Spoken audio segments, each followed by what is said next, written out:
So it seemed like I picked up my voice yesterday pretty well, so we'll do that.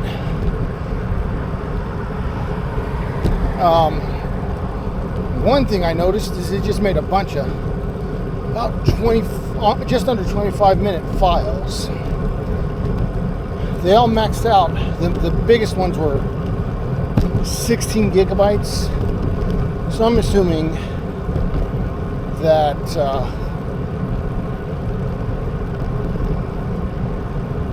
it splits up. The camera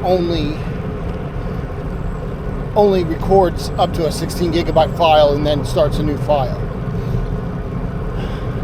And I was recording in 4K because, well, I've never done recording before. And so that seemed like the way to go. But then I had to put all these 4K files together. And the problem is, last time I went to go buy a laptop, they didn't have any with decent sized hard drives. They're all tiny hard drives now. Like 500 gigabytes was about the biggest I could find that still had, a decent processor built into it. So I'm recording in 1080p because really to me, like even 1080p is more resolution than I care about when I'm watching videos. And I'm not doing this for really anyone but myself and anyone who cares to listen to me ramble on about stuff. So today I'm recording in 1080p. Should be smaller files. Should be able to work with it on my hard drive a little bit better. Maybe someday I'll get if this actually becomes a bigger thing, I'll get a file server and keep higher definition files. But there's that. Today I am going, let's see, what am I doing? I am doing about 53 miles. Should be going out by Skiatook Lake, which is pretty. It's kind of it's like in a valley with surrounding hills, and we go along the ridge of one of the hills to where they dammed it up, and then you end up down at the bottom of the dam. So anyway, that's the plan.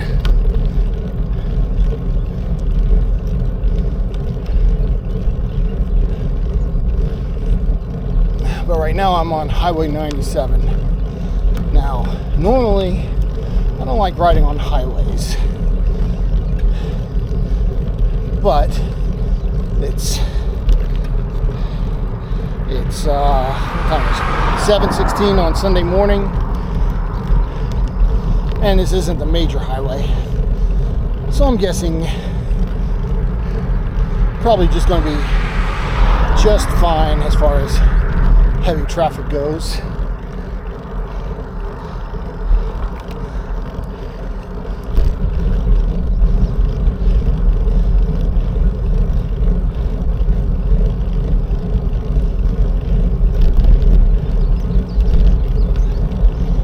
So, Tulsa has a decades-long tradition of Wednesday night rides,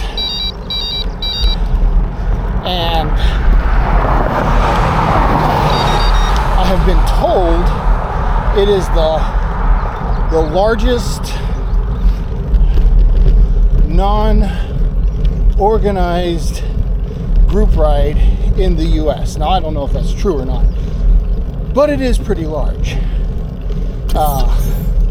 Every Wednesday evening through the summer, you'll get 200 to 300 people riding. Now, they don't all ride as one big group. It's more of a I don't even know what you would call it, but usually it's in groups of I don't know, 5 to 20, and they don't all ride exactly the same route. There's little like places where you can add a loop here or add a loop there, but the same general route is done by everyone, starting anywhere between, I'd say, 4:35 to 5:30. And there's two places they start from. Well, three, really. There's a place where we have our Oktoberfest. I forget what it's called. But it's a park on the west side of the Arkansas River. And a lot of groups start there. And then there's a place called the Yard Bar that's directly across from this place on the Arkansas River. It's on the east side of the river. And there's a couple groups that start from there.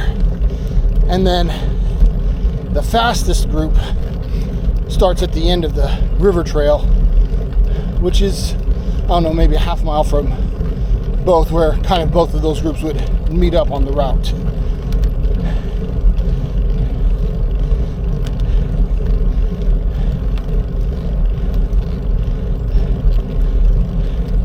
A few years ago, I tried riding with the fastest group, and I was dropped pretty quickly. Within 7 miles, I was off dropped. I can usually hang with the other groups though, but lately I've just been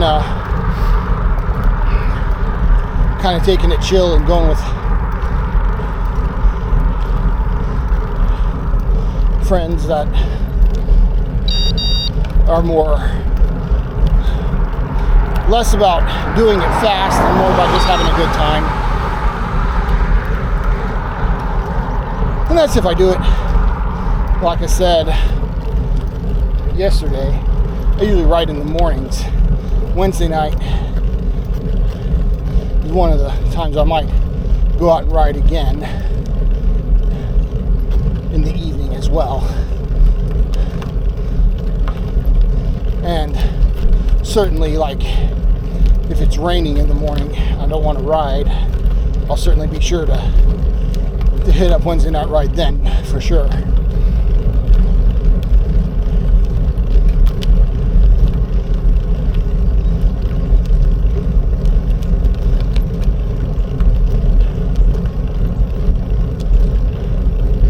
Oh, and you'll hear, today you'll hear beeping, not just from the cars, but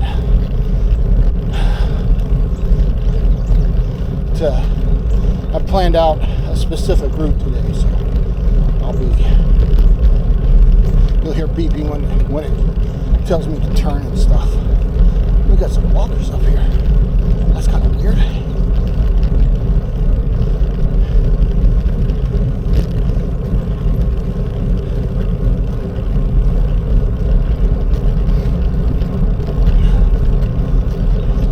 Morning.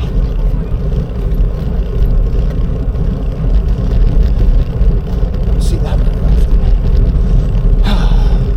On the highway, at least.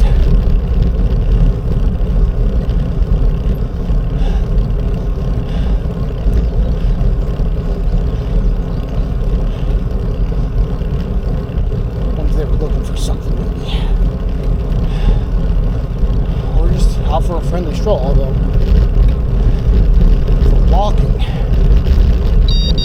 there's other places you can walk where the speed limit isn't so high.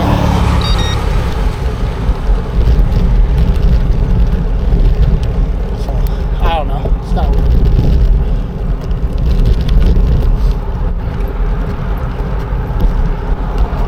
Whew. Well, that's the first hill done. 225 feet. Coming up, I don't know, towards the end of the ride, I'll be going up Cincinatti Hill, and it is the tallest hill, I think, from base to top. I don't know about like absolute elevation, but from base to top, it's the tallest hill. It's not so bad. It's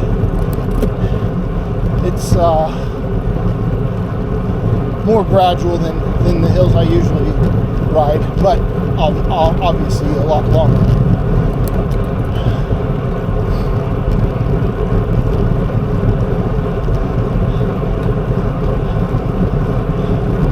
So there's that. But I'm really excited to get to Skiatook Lake and show you guys how pretty that is. Also, last time I was up at Skiatook Lake, they have, you know, nice houses out by the lake. There's, I don't know, a little, I guess you'd call it a neighborhood. It doesn't feel like a neighborhood, but it's something. But they have a bunch of them out there. And last time I was out, I found a way. So let me, maybe I'll explain. So Skiatook Lake, there's the main road that just kind of runs along the lake,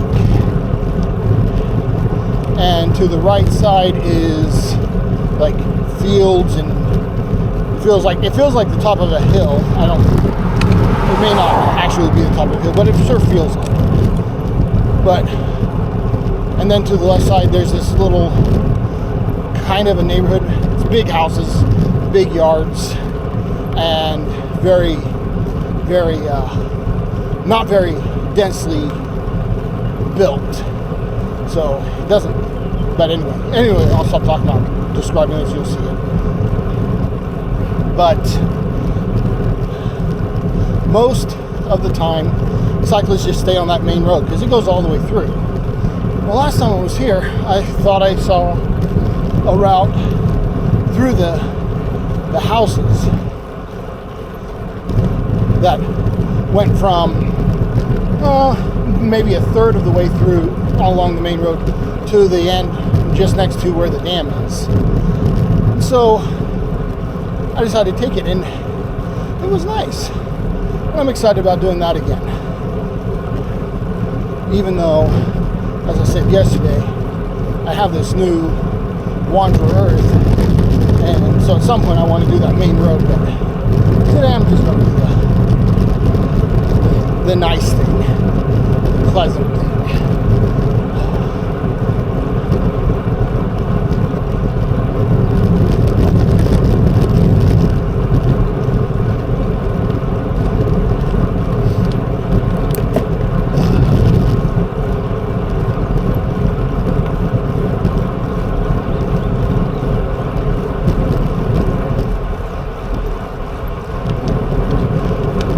So, but right now, so far, this is all stuff that I believe is on Wanderer Earth. Coming up, there's a convenience store.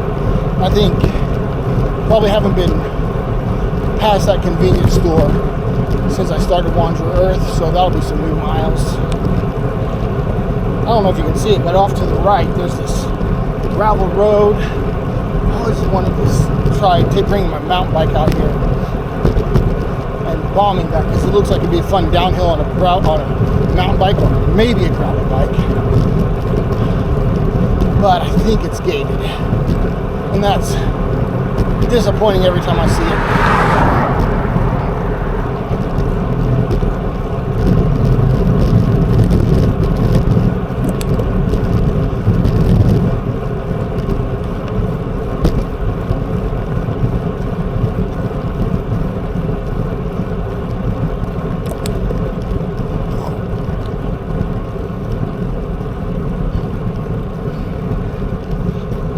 According to my computer here, I have 14 summits. This is the second one that I'm on right now. I don't know how it calculates the summits. I think it's at least 3% grade for a certain distance.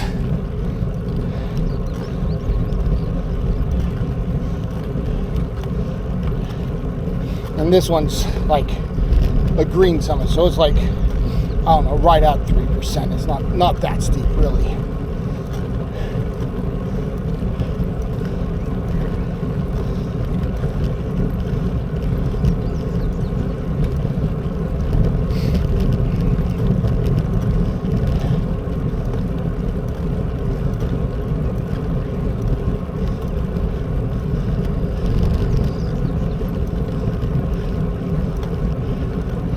Bike computer's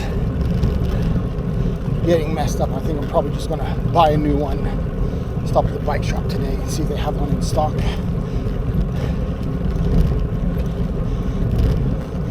Several times recently it's not charged fully, and today it almost didn't boot up. It like hung up on the boot. So I think this one might have just about had it.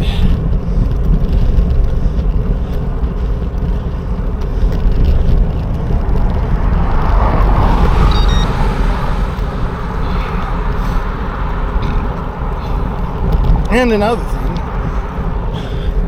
put my shocks on this morning and the right earbud had gone out, so I'll stop it. And they're not that old either. I got these ones, this pair, maybe a month and a half ago. So I always get the 2-year warranty, extended warranty, when I get those, because they seem to go out quite regularly, actually. I get the most waterproof ones because I sweat a lot, but they still don't last long. Still, a month and a half is quite short, and usually it's not the speaker that goes out, it's one of the buttons that stop working. But, well, we'll just get a new pair and call it good. So, coming up here on the right, that's where, if you're doing Wednesday night route, you hit this highway. And then turn left when you get to the C-store. I don't know, maybe a mile and a half ahead.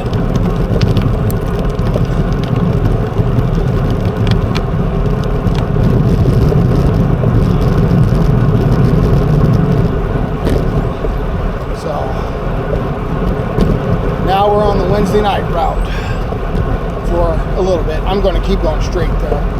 Won't turn at the C-store. Today anyway.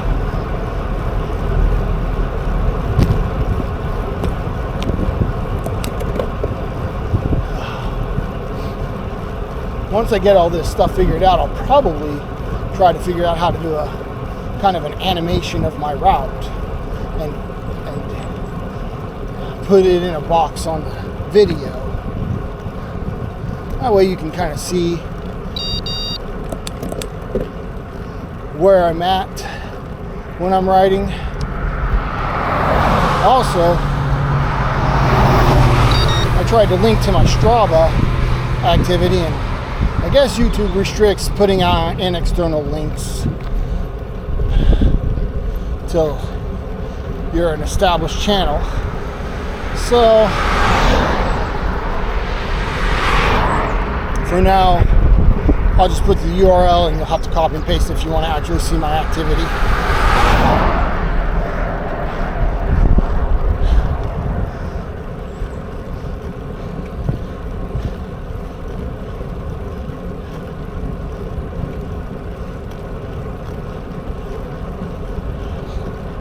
Hoping to some rain's coming in a few hours, potentially. At least there were last night when I checked the weather.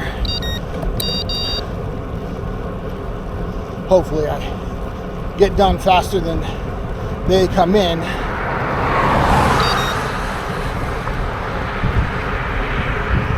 I think I will be, but I'll be cutting it close if the weather hasn't changed. Those clouds to the west look kind of nasty. May stop and check the radar at some point. Just confirm that we're still on schedule with the weather.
So, about Wednesday night ride, every few years, somebody raises a stink about people, cyclists being on the roads on Wednesday nights. And I kind of get it, you know. Cars feel like, or car drivers feel like the roads are for them. And in a way they are, but also in a way they're just for everyone. Cycling is legally allowed to be on the road as long as the current rule laws say they're not allowed to be on turnpikes or any road with a posted minimum speed, which this road doesn't have that. But, oh, here's the C store where people turn on Wednesday night. And that's Shell Creek Road. Shell Creek is the one they complain about, which never makes sense to me because I can't remember if I've ever even seen a car on Shell Creek Road. But they complain about the cyclists on Shell Creek Road. I think it's this road, though. They don't like us being on Highway 97. Because I see a lot of cars on Highway 97 on Wednesday nights.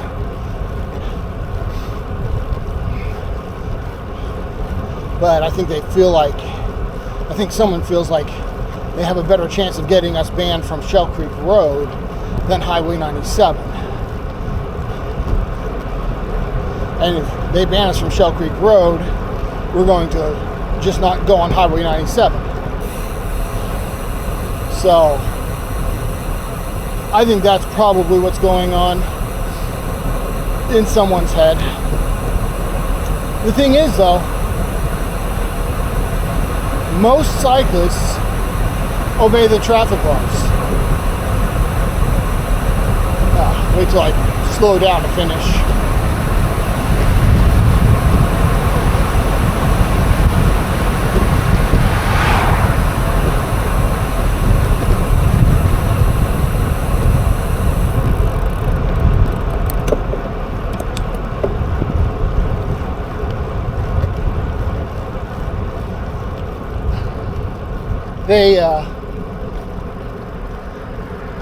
The traffic laws are different for cyclists versus cars, at least here in Oklahoma. For one, we're allowed to treat stop signs as yield signs, meaning that if we don't impede traffic, we don't have to stop at stop signs.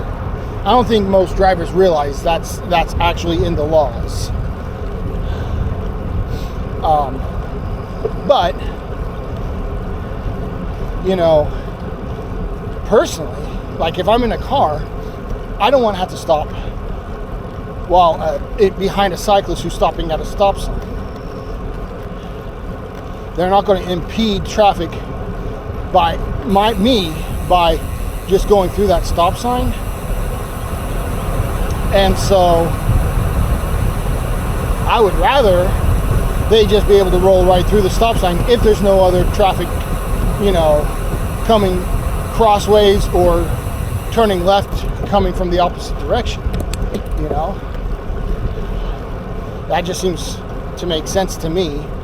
But I can see people who don't think through things like that, thinking, oh man, this guy just blew through the stop sign. I can't blow through the stop sign. That guy should be ticketed.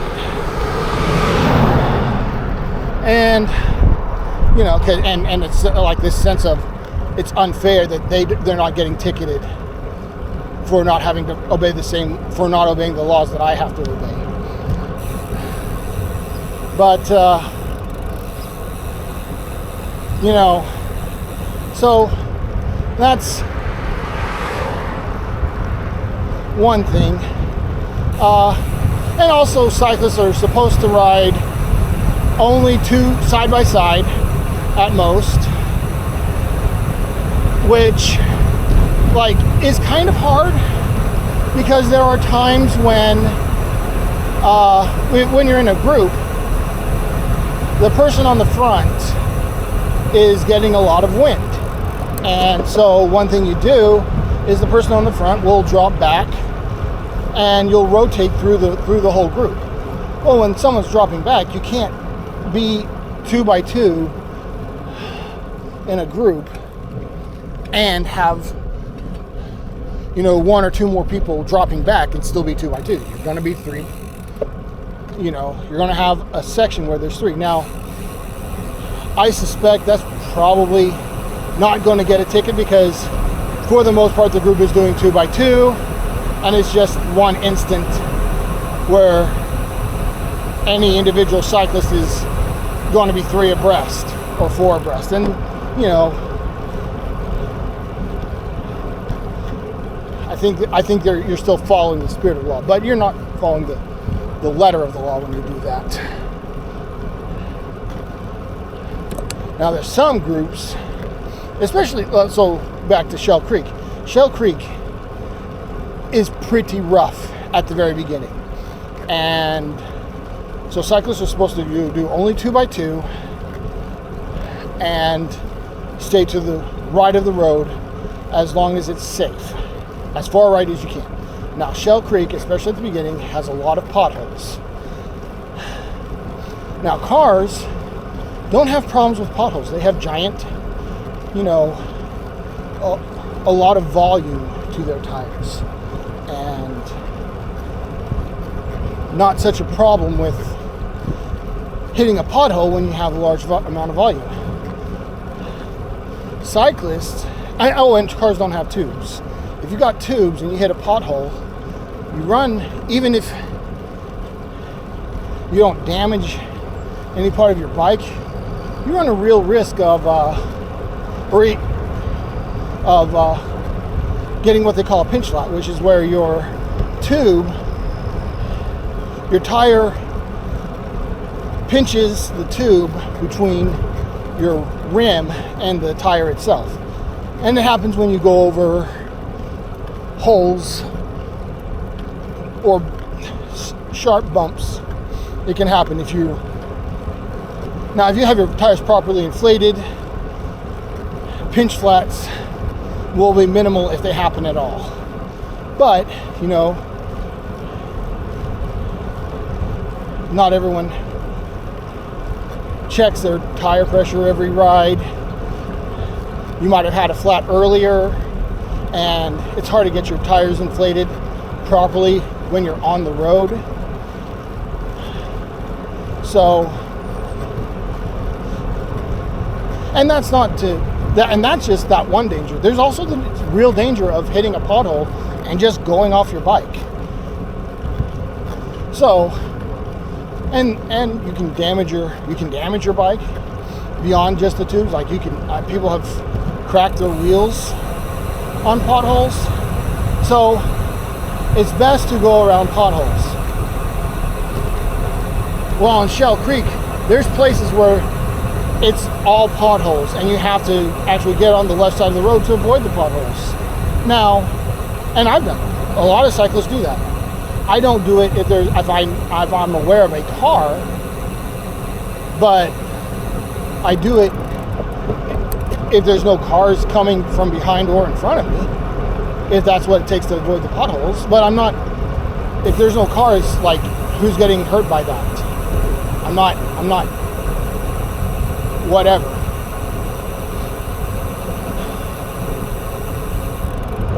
But,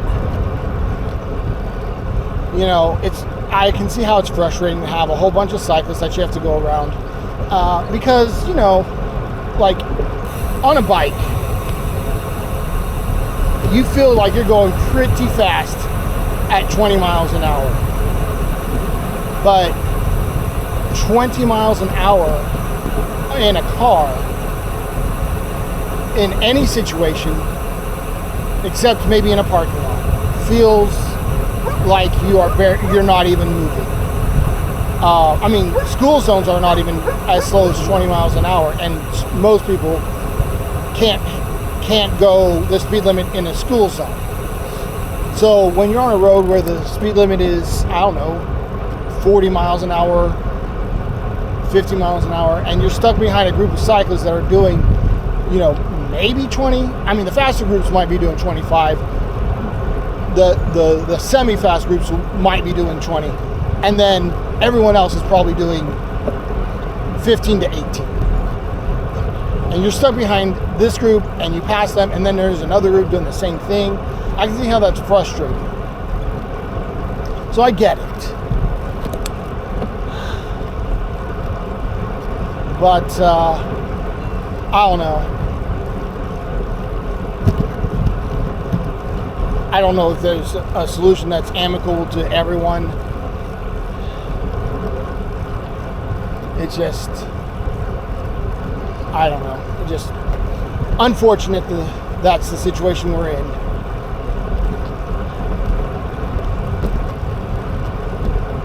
If you watch, there's a YouTube guy I watch called Not Just Bikes.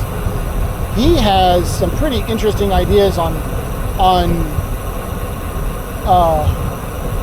or interesting advocacy. I'm not sure if they're his ideas. I think he's getting most of it from, you know, researching scientific studies and stuff. I don't think he comes up with most of it on his own.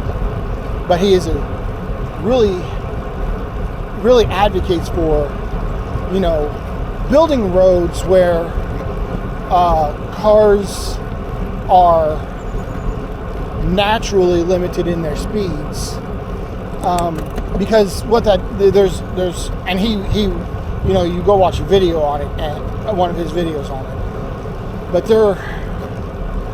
he makes pretty compelling cases for why making cars go slower speeds will actually improve traffic flow.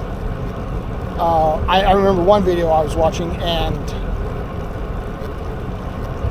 you know, making cars go slower speeds allows cross traffic to just turn, because, like, if the speed limit, if you're at a stop sign and the speed limit and you're turning right or left, and the speed limit of traffic that you're trying to merge with is 45 miles an hour, you have to have a much larger gap in order to make that turn and accelerate before you've impeded traffic. Whereas if everyone's doing 20, I want to say he was saying it was less than half the gap that you would need for a 40 to turn into traffic that's going 20 miles an hour. So if you make roads where, and he has research that it shows how, you know, setting up planters next to roads and stuff just naturally makes drivers drive slower. and actually improves traffic. And there's other things like, like cars. He has this statistic that he says a lot, and cars are like 1/7 amount of traffic, can get 1/7 amount of people through an intersection as, oh, there's a dog. Hope he doesn't run out in front of me. Hey, bud.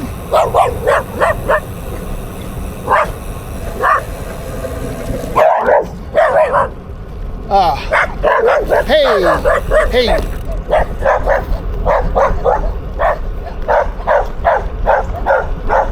All right, good. Sometimes those dogs will run out in front of you and they won't get out of the way, and then you can go down. More aggressive dogs might even bite you. So, anyway, what was I talking about? Planters. Oh no, traffic. So cars are like the least efficient as far as getting the number of people through an intersection, compared to anything else, even bikes. Like if you have a busy intersection and you replaced every car with a bike, you would get more people through that intersection than just the cars. So if you live in an urban area with a lot of traffic, then installing bike-friendly architecture is actually going to increase the amount of people you can get through that intersection. And, public transportation as well. But, a lot of that doesn't apply here in Tulsa. We don't, I don't know, because you see this road that I'm on here. Adding bike-friendly architecture to this road just wouldn't make sense, because cars are not, there's no traffic. So I don't think it applies to every road. And so at some point there's enough traffic that it does apply, and I wonder where that line is when he talks about that stuff, because it can't be every road. It just can't.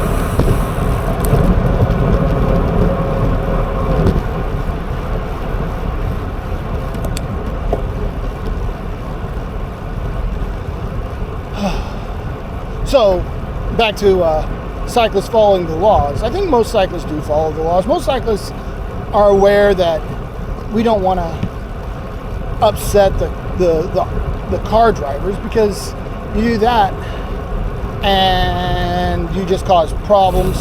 You're on a bicycle. You're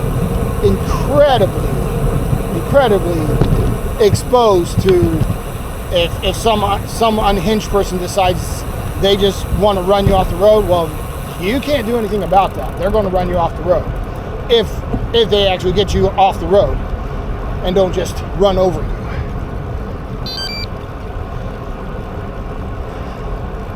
So I feel like and every cyclist is aware of that. I think most cyclists, take that seriously and just try to be courteous. But even being courteous, you're just not going to get over the fact that even the fastest guys that are, like, saw one of the guys on the tour, the guy who won one of the stages, he averaged 30 miles an hour. Now, that's, like, really fast on a bicycle. Like, only the top level guys in the world can do that. Average 30 miles an hour. cars going 30 miles an hour is just, you, like I said, you just don't feel like you're moving. And there's nothing no amount of, being courteous or aware of your surroundings is going to change that fact. That's just the way it's going to be. And that's why I'm not sure there is an actual real solution other than, developing bike-specific architecture. But even then,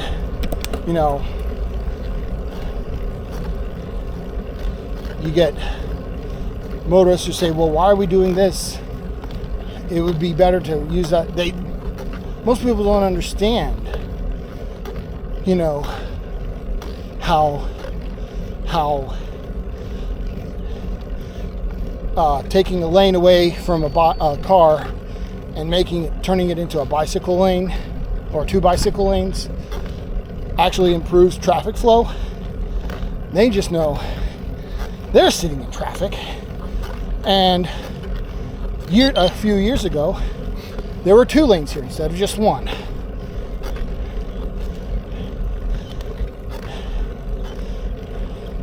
And if there are 2 lanes now, they would be able to get through the intersection faster.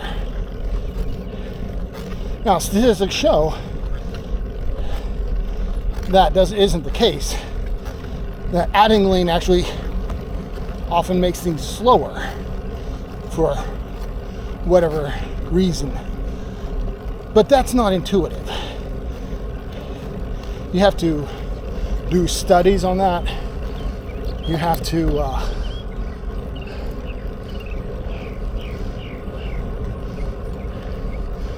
do the research and studies and recognize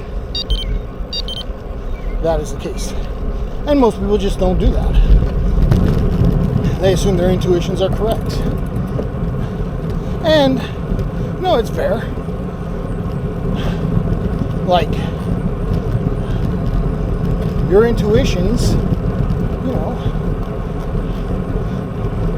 are majority accurate. Otherwise, you would question your intuitions a lot more. Now,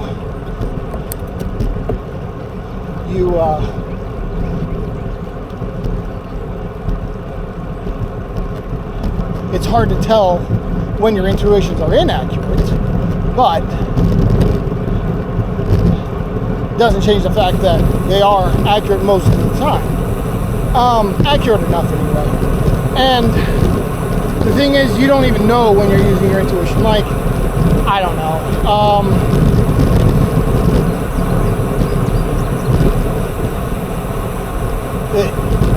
I feel like people use their intuition way more than they really think about, and it's like little things that are just like everyday things, like, your intuition is that the car repair shop is going to be open, today, and it probably is, but maybe they closed down, and you're not really wrong for using that intuition, but it does reinforce that when your intuition is that the car shop will be open today, and you go up there and they're open, that just confirms in your mind that your intuition is relatively reliable.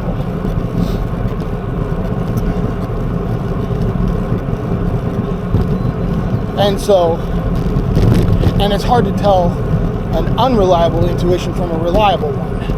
And that's the issue with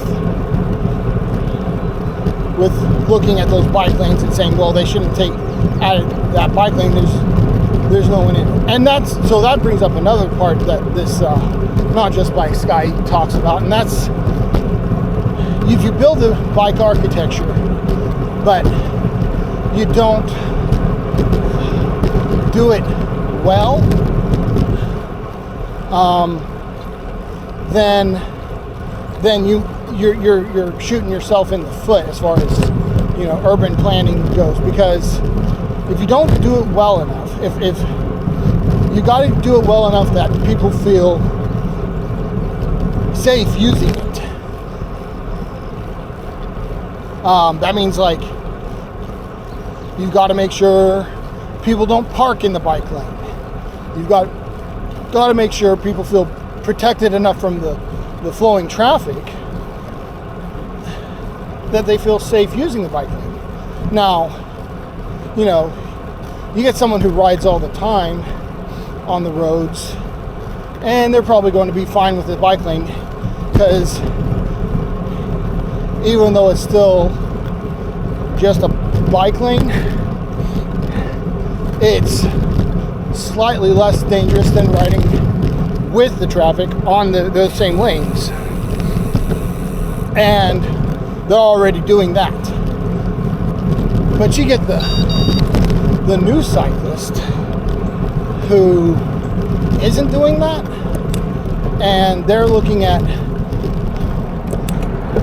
this, you know, 3-4 foot lane that is basically just another car lane,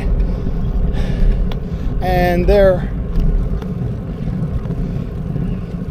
they don't feel confident next to the cars because they're not used to riding bikes next to cars. So I don't know, that's, you gotta design it in such a way that those people feel safe enough to ride those lanes. Otherwise, your bike lane isn't going to see enough use to really help the traffic flow. But if you build them well enough, if you do your research, figure out what kind of bike lanes promote their use, it will help traffic overall.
So, switching subjects quite a bit actually, I've been thinking about burden of proof and, you know, what that means.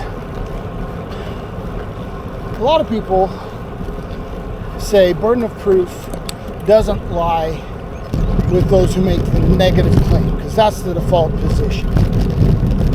And I don't know, I understand where they're coming from. If there's a default position, you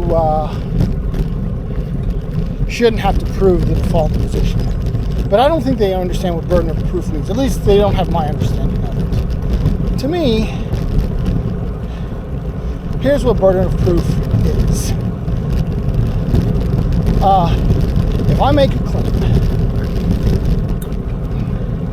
and you don't believe it, if you don't believe my claim is true, and I want you to believe it is true, I have to prove my claim to you. And that's what it is. I have to prove it. That's where you get the proof. And I want you to believe my claim. That's where I feel a burden that you believe my claim.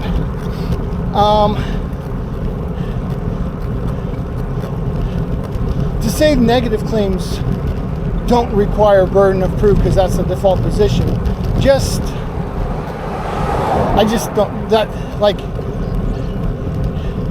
what they're saying is, if I say something doesn't exist, you should just believe me. And I don't have to prove it. So if I say, I don't know, giraffes don't exist, that's a negative claim. And you should just believe that. Because it's the default position that giraffes don't exist. But that's not the way the world works. If you say giraffes don't exist, and I believe they do, you gotta prove it to me. I'm not just gonna say, oh, well, so-and-so said giraffes don't exist, so I guess they don't now. Or I guess I believe they don't now. No. Burden of proof is what happens when someone doesn't believe your claim and you want them to. And it's that simple. And the truth of the matter is, you don't have the burden of proof if you don't care if they don't believe what you say. So like, when you're talking about internal states such as, some people don't believe that atheists exist. They believe everyone believes that God exists. Well, so you're talking about something that can't be proven. I cannot prove to you that I have an internal state because we don't have a way of quantifying internal states.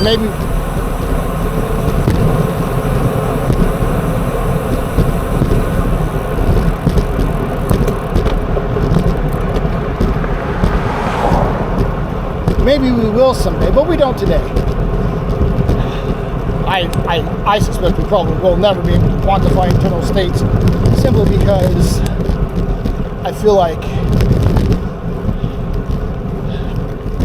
like you can nail down like sections of the brain that control different parts of our personalities, but the specific structure of the neurons is going to be so different from person to person. I don't think you would be able to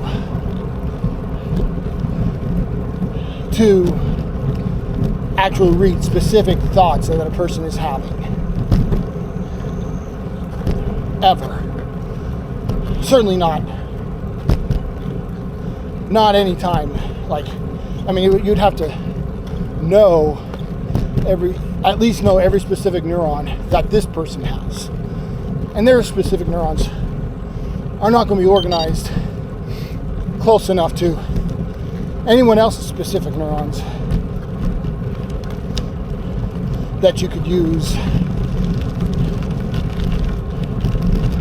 a map of somebody else's neurons to learn what this person's thoughts are.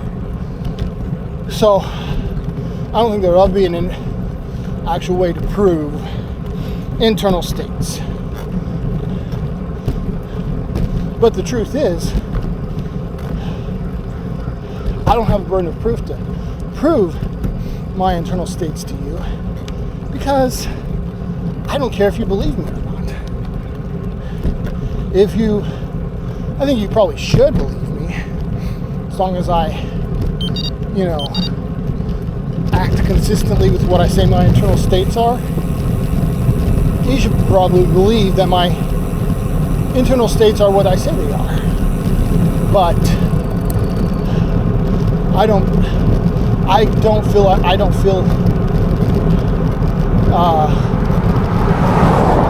feel any burden to prove it to you if you don't believe me, because, well, frankly,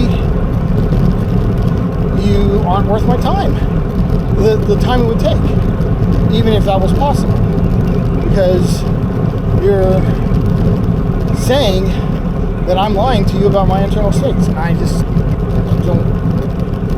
don't feel like we, at that point, we have anything productive to talk about.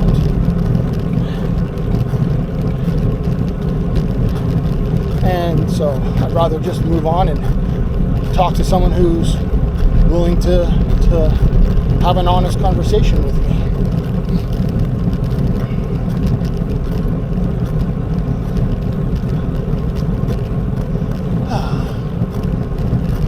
Yeah, I thought about it last night. I spent so much time trying to figure out how to put those big videos together on my small hard drive that I didn't have any time to do any editing. I even only got half of them put together. So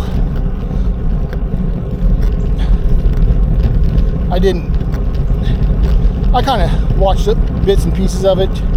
So yeah, that to see, how it was picking up my voice. Say, oh yeah, that was a cool thing that happened, or whatever. But I think something I'll probably do, because, who wants to watch a multi-hour long video where I'm just rambling about random things? So I'll probably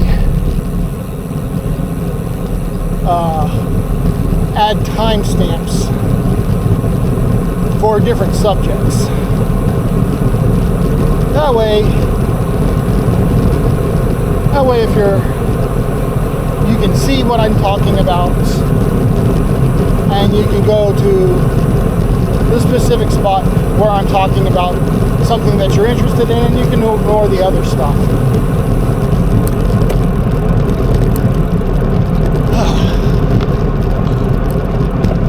I didn't fill my water bottles today, but there's a little convenience store. I think it's just over this next little rise. I'll stop there and pick up some water. It's not too hot out here. Probably, I do not do as much handling of nutrition as I probably should. Certainly, I don't do it the way everyone else around me that cycles does. But honestly, like, I've never bonked. I've never gotten cramps. So I figure whatever I'm doing is working. And if it's not what everyone else is doing, I don't care. It's working for me. And that's kind of the point, isn't it? I mean, that's what nutrition is supposed to do. Is keep you doing well while you're riding. And if I'm not having an issue, then I'm doing it right, even if it's not, what's recommended.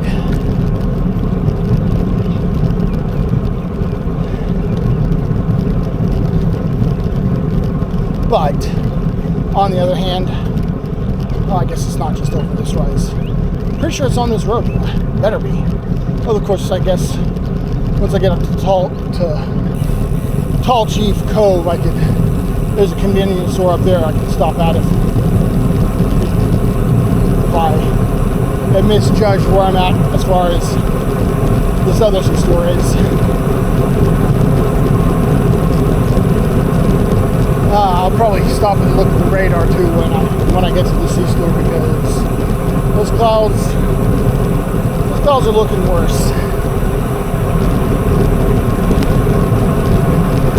I've got 600 feet so far today,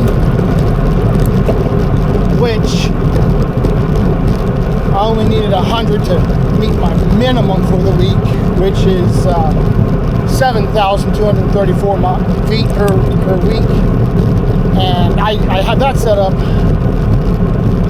because that gives me 30,000 feet every 4 weeks if I hit that every week. But I still, especially since I had flu, really nasty case of the flu earlier this year, and I had to take like 3 weeks off, and I got really behind. I kind of got unmotivated to hit my climbing goals, so I got up to like 40 days behind on my climbing goals. I'm about 23 days behind now, as of yesterday. For the year, that is.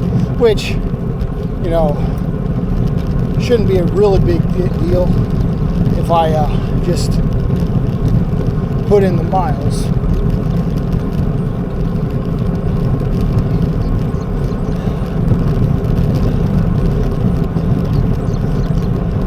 But if I at least hit the 7,234 feet in a week, that actually is more, puts me ahead on my annual goal, which is would work out to 7,000 a week. So I actually have my weekly goal set up to be a little bit more. That way, if I miss a day, I have buffers built in.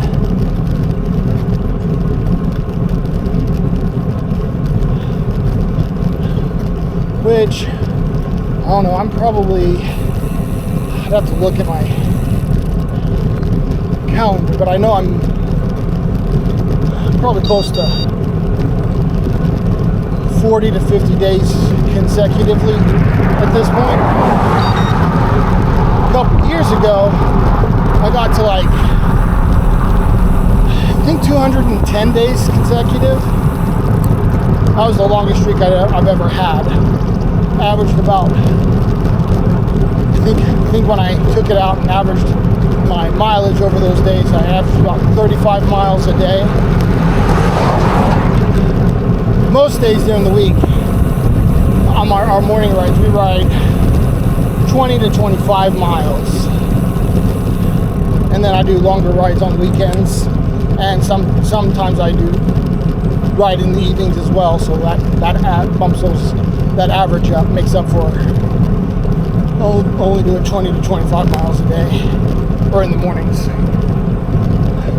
There's that C-store. It doesn't look like a normal convenience store, but it's not bad. Probably stop the camera, check the battery, get some water, and maybe a candy bar or something. Or I might just turn back, or at least alter my route. Man, I don't know, you can't see them because they're almost straight to my left, but those clouds to the northwest or west-northwest are pretty nasty looking, and they're coming this way, I'm pretty sure. I got caught in the rain a few weeks ago. Spent about 45 minutes under a bridge, and the wind was so strong that even in the middle of the bridge, I was still getting water whipped around by the wind into me.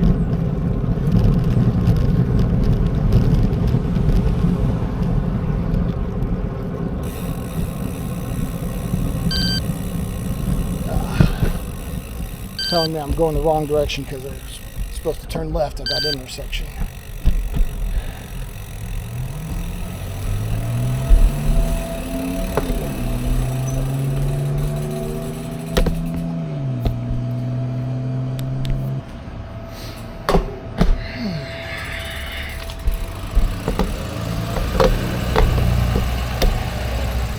Well, check the radar. It said, let's see what time it is. It said we have about 2 hours before the rains are supposed to hit up here. So I'm going to go ahead and go on. Keep going.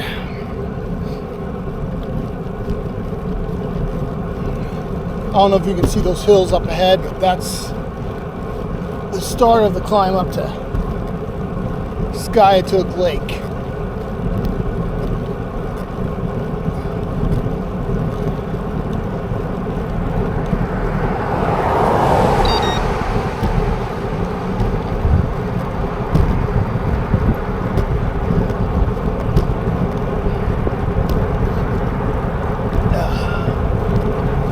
So, yeah, I got my water, got a Gatorade, and I bought a cookie, took a few bites, and I just didn't want it, so I didn't eat the cookie, but feeling pretty good. Also took my sunglasses off, because it's not bright. I don't like wearing glasses. I do it during the daytime when it's sunny. A lot of cyclists think I'm weird for doing that, but I do a lot of weird things. I do what I like. I don't care what other people think. You know, I don't wear the standard jerseys. I don't find them very comfortable. I want to enjoy my ride. I don't care if it's not what people think I should be doing. I wear bike shorts, but that, like I said, that's I've tried, wearing loose-fitting shorts, and they kind of work their way up your leg while you're riding. That's not very comfortable. And the bike shorts have rubberized material at the bottom to keep them like in place. So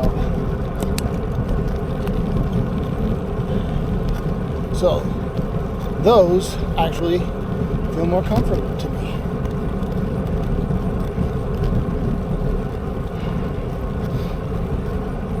But I've never found a jersey that felt anywhere close to comfortable.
I pass roads like this.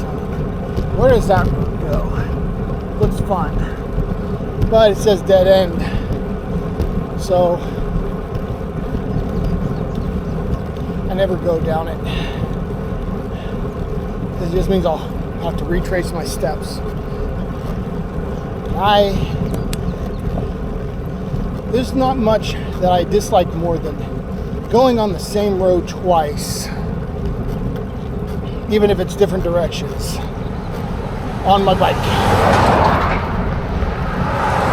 on the same ride. It just seems like a waste of time when I could have, taken a different road, seen something different.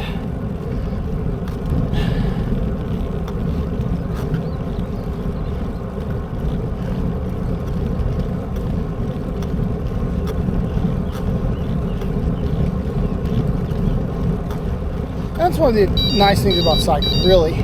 When you're in a car, you're going so fast, you don't get to take in the scenery like you do on a bicycle.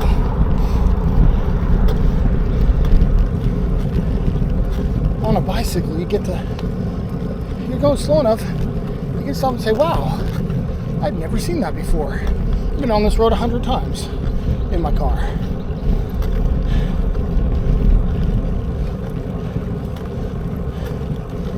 However, as you can see up here, there's a dead thing on the road.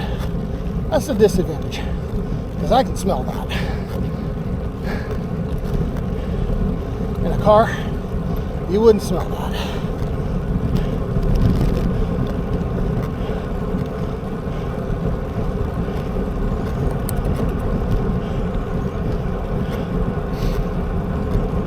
Yeah, smells are an interesting thing. Man, when I started cycling about 4 years ago, well, right after I started cycling, maybe a year after I started, so maybe 3 years ago, you know, they just made marijuana semi-legal.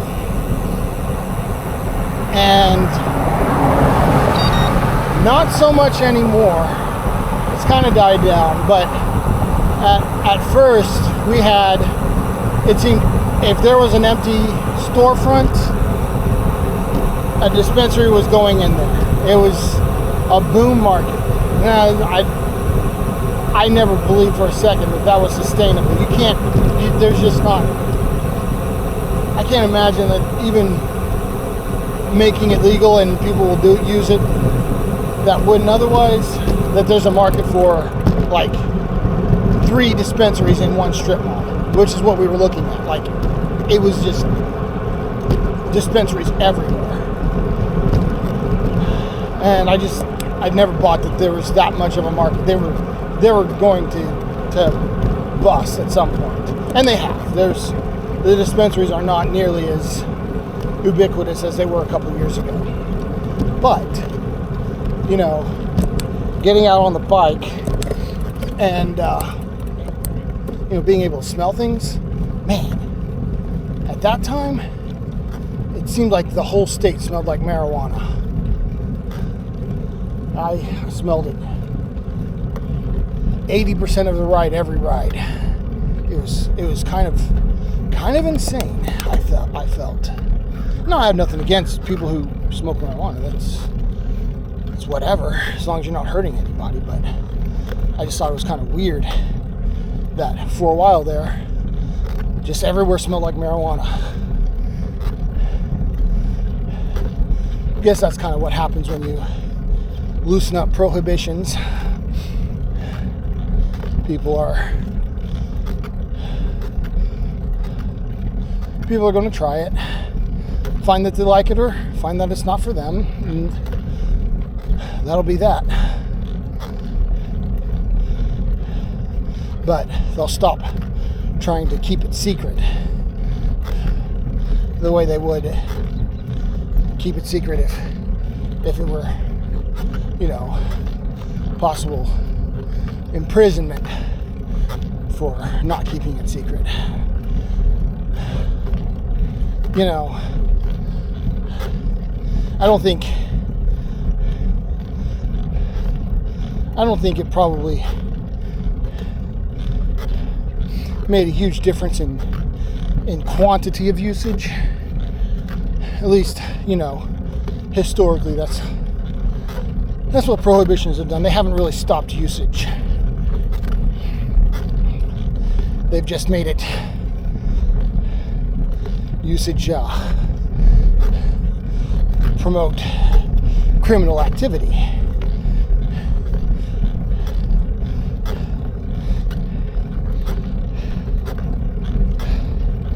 But yeah, certainly smells are one of the different things about cycling that you get used to. The other thing is hills. like, and wind, you really get an idea of just how much your car is actually doing for you when you go into the wind or go up a hill on your bike. Like, it's kind of incredible to think, oh, all I have to do here is push a pedal a little bit harder.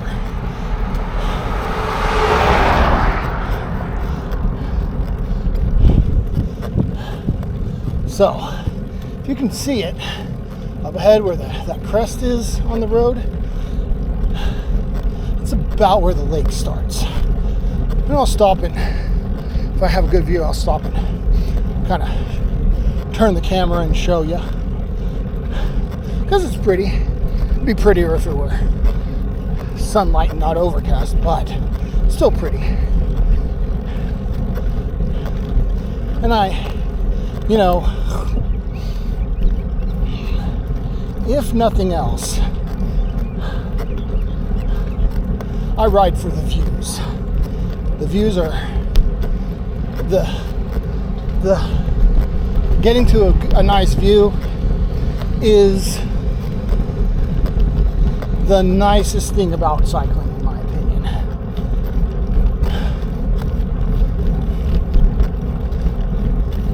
Even more than whatever health benefits you get.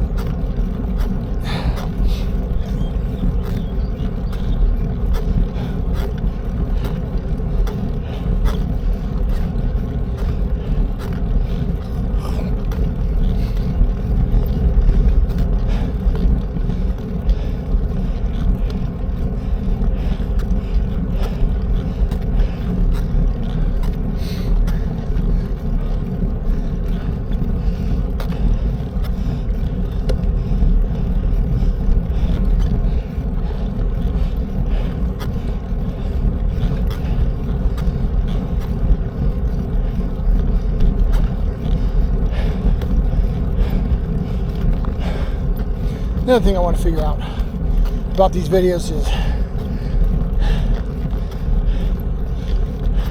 I don't think it'll be complicated. I just have never done it. But it seems like maybe in the quiet spots, adding some background music would be good. Instead of just me panting or the sound of my free hub clicking as I coast down a grade. You can just barely see the lake from here. We'll get a better view later on.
Tall Chief Convenience Store. Named for Tall Chief Cove, where the beach is closed apparently.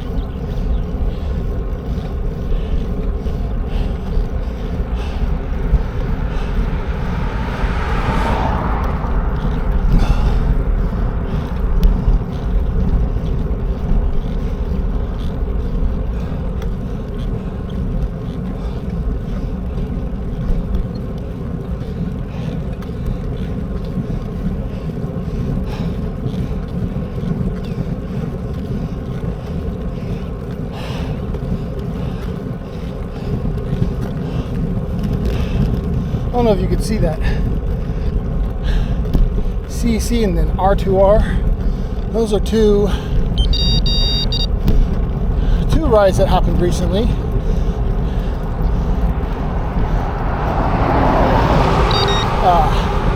Copland Classic and Ride to Remember.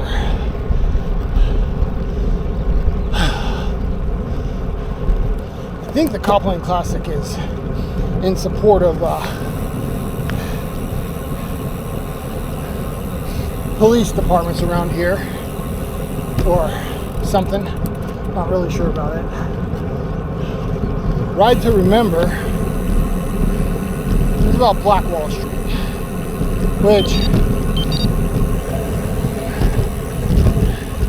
kind of a black mark on Tulsa history there.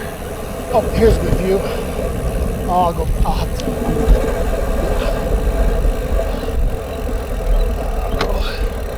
Come on, get stopped. This is a steep hill.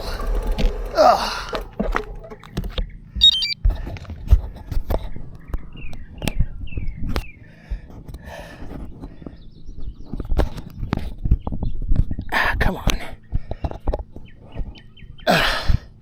Man.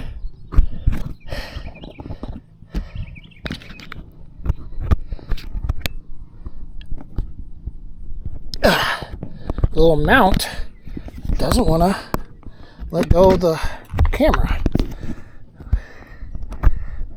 There we go. So,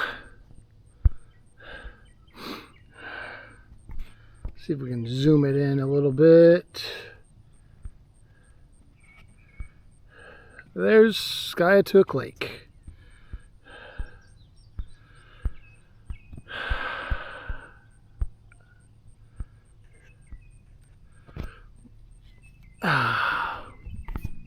Anyway, so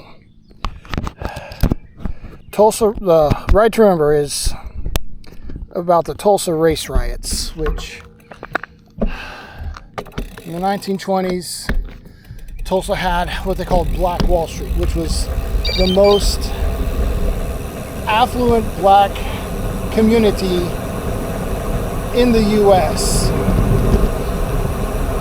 And I don't know, the story is, I don't know, some guy like offended a white female and he just set the whole city on fire.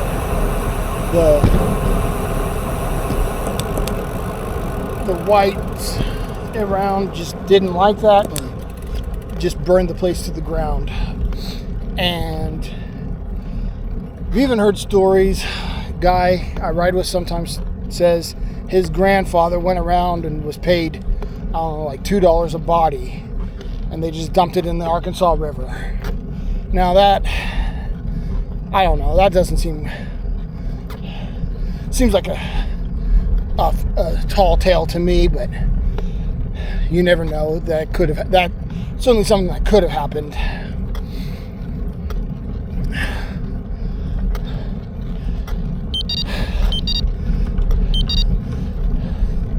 Either way, whether that happened or not,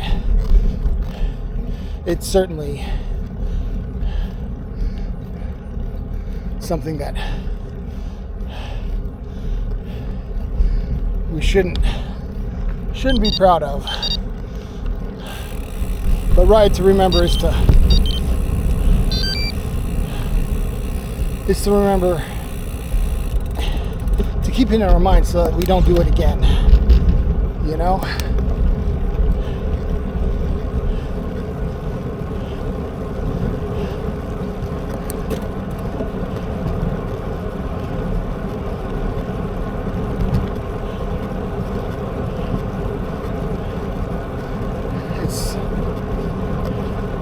It's like I said yesterday. I just don't understand it. People are people.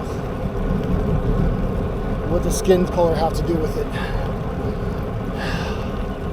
Never have.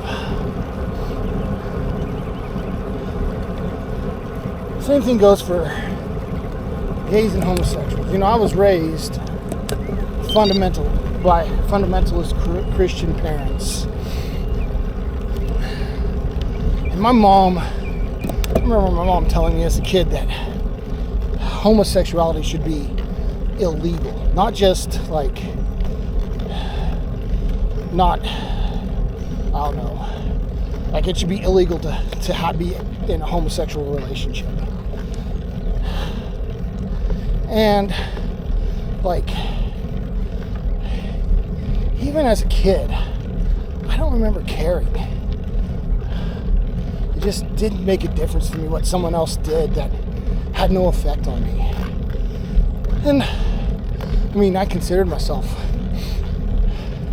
a Christian. I probably even considered myself a fundamentalist Christian, but you know, there were so many things that I just didn't agree with, and I just never thought about it.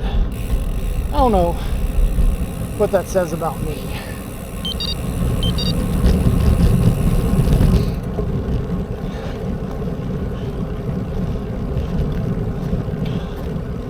I'll wait until I pass this little bit before I continue.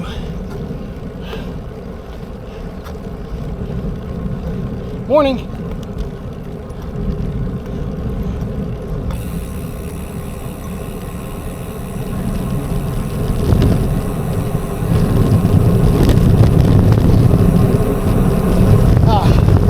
This, by the way, where I turned off that right after Tall Chief, this is the road I was talking about that goes through that neighborhood that's kind of nice. You can see ahead, that's more of a lake that I find more interesting than just the main road that bypasses all of this stuff. You got, you know, a little more ups and downs, a little bit better views. Alright, I'm past that way. So,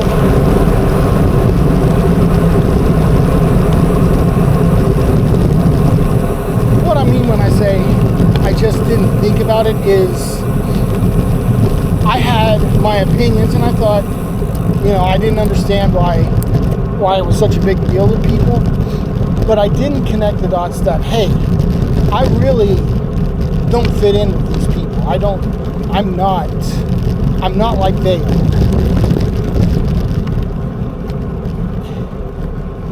And I don't know what that says about me. That I just didn't. I was still considering myself part of the group that I just didn't agree with on a lot of things. And a lot of things that are, well, I guess are more important to me now than they were then. You know?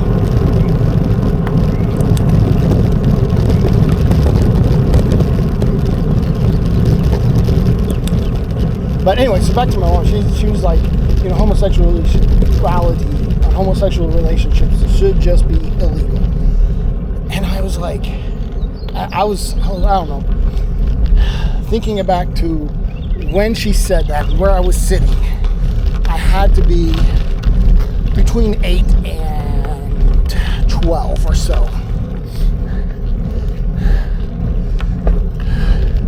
Or my memory's wrong and I wasn't sitting in the house that we were living in, but But I remember it either happening, I know I was younger than 12 for sure. And like, my parents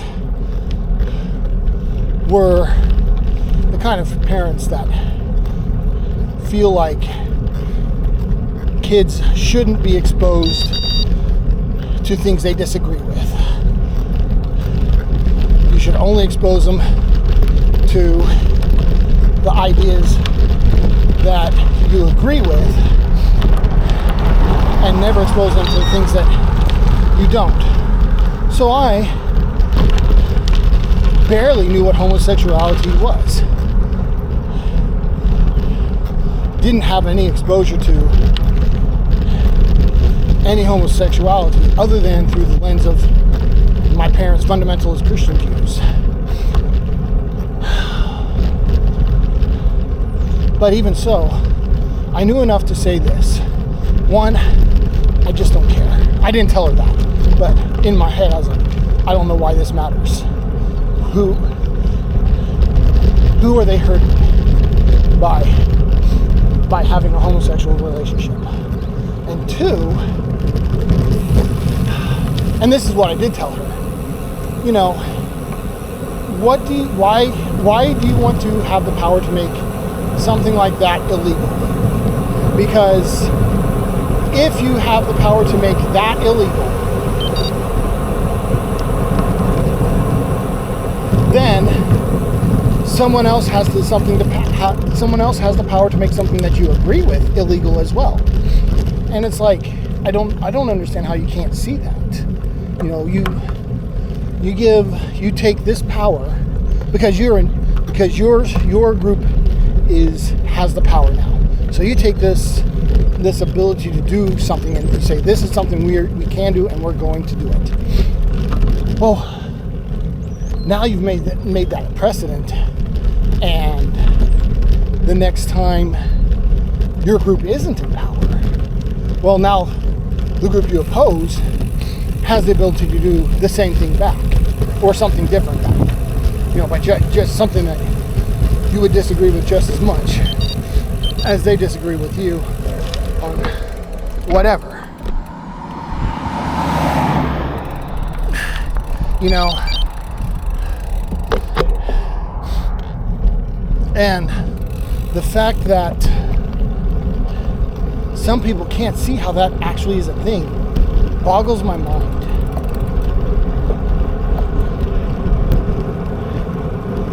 It's like they think, well, we're in power now, we'll never lose this power again. And that's just not the case.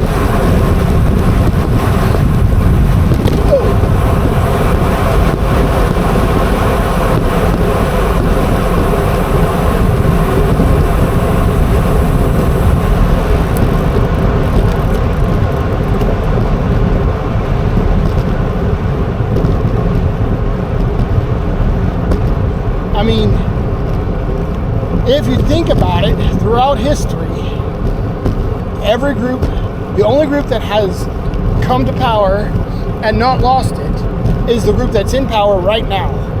Every other group came to power and then lost it. I don't know if you can see off to the right here over this rail, but we're going to end up down there in a little bit. Not too long. And you'll be able to look up and see where I'm at now. That is quite a descent because there's a sharp left turn at the bottom. They usually keep the gate open, and so if you can't make the turn because you're going too fast, and you go too fast quite often. I did it last time. You can run off on further and slow down, but it's easy to overshoot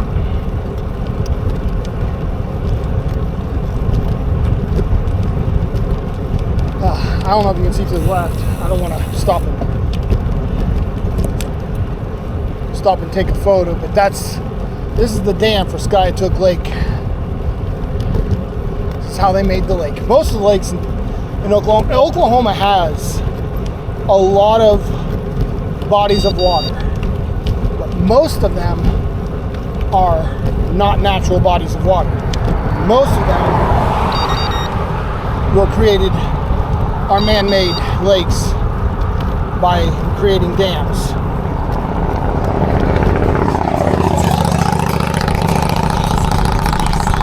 And it's loud. So, and a lot of them are hydroelectric dams that we use to generate power.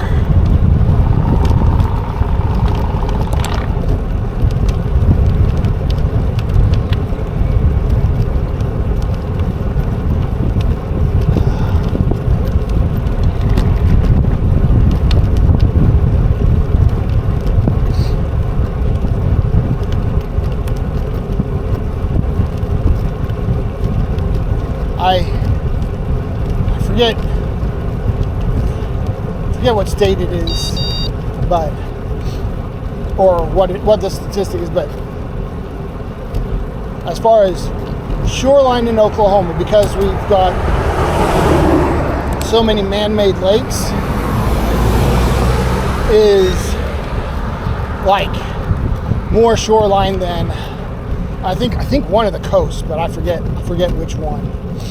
Yeah, probably the West Coast. But oddly enough, people don't care about that shoreline the way they care about the shoreline on the West Coast, because Oklahoma's kind of a shithole. I mean, well, that's what a lot of people think. I personally think Oklahoma's just a fine place to live. It's got its problems, and some of them are pretty serious. Education isn't great, and getting worse the longer we keep Christian nationals in there trying to force religious education.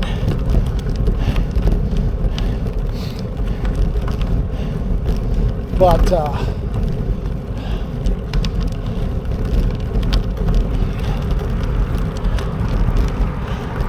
I don't think cost of living's very low. Housing prices they're getting up there, but still much lower than a lot of the country. So that's kind of nice. But so when it comes to education, I don't know. I have a conflicted feelings on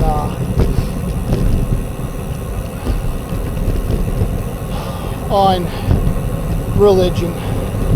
I think religions can cause a lot of issues. It trains you to accept beliefs for which you can't have no reason to accept them other than someone told you it's true. And I know that. So if you look straight ahead, that's where we were when I said we'll be at the bottom. So I know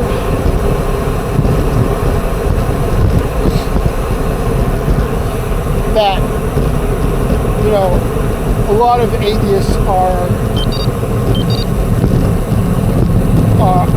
there's a lot of like claims that atheists and skeptics accept things without verification, And I mean, I kind of understand what they're saying, because, you know, I'm not educated. I don't know, you know, I don't know about physics. I mean, I know some things, but I'm not an expert in physics. I'm not an expert in biology. I'm not an expert in geology. There's a lot, I mean, there's really not much that I am an expert in. And so I do take, you know, if an expert says this is the way something is about something that I'm not an expert on, I'm probably going to believe them. You know, especially as long as it, you know, they can explain it to me, any questions I have. You know, if they can explain questions I have and it all makes sense, I'm going to believe them. At least until I get experts that contradict them. And, you know, then it kind of becomes, you know, well,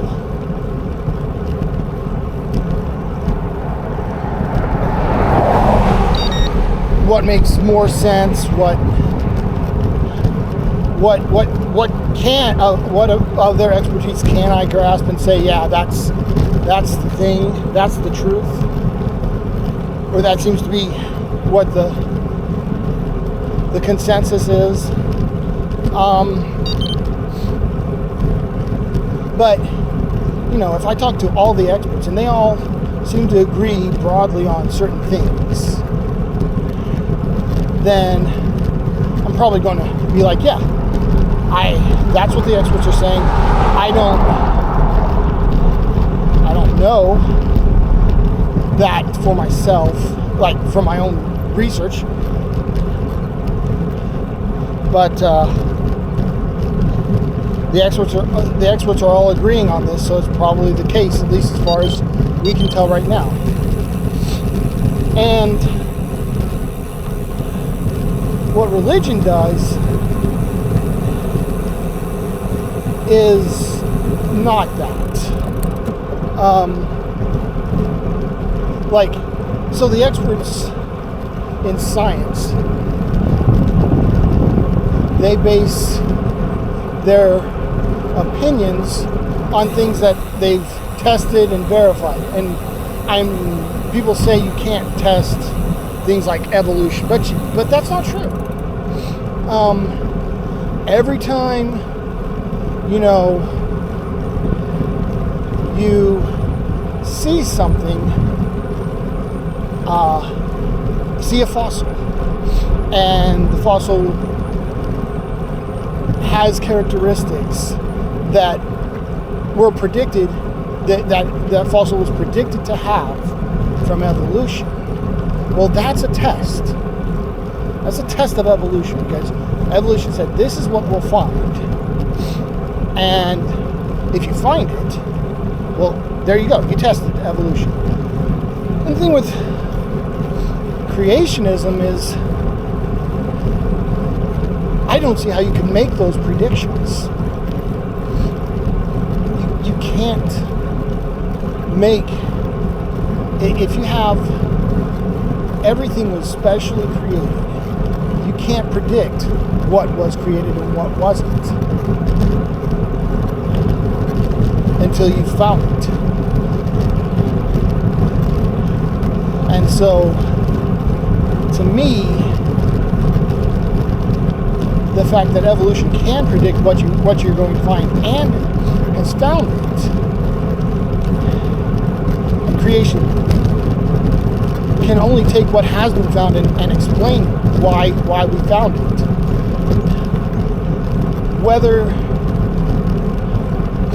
Whether you agree that evolution happened or not, the ability to predict, what science is trying to do is predict future discoveries, future things that are going to happen. That's what the goal of science is. We want to understand the next thing we're going to discover. We want to not just understand. We want to know what the next thing we're going to discover this as best as possible. And if the theory of evolution can do that accurately, then it's useful, whether it's true or not. Now, the fact that it can do that accurately also probably means that it's true. But it doesn't matter, because it's doing the job that it's supposed to do, which is making those predictions. And creationism can't. It just cannot make those predictions about the next discovery. Because God could have, if God created everything that exists, he could have just not created something that was halfway between a dinosaur and a bird or whatever. You know, he didn't have to do that.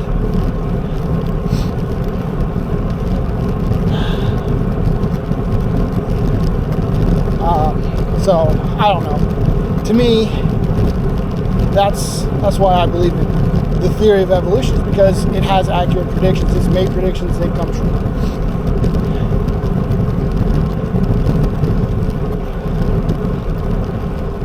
And I don't understand why people are opposed to it, because whether it's true or not, it's making predictions that are coming true, and so it is still useful. And that's the main goal of science, is to be useful. Why do we care about something that's not useful? And why would we want to use something that is unuseful? I just don't it doesn't make sense to me.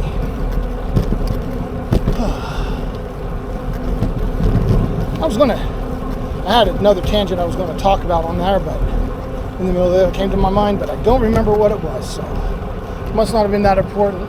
I'll think of it later.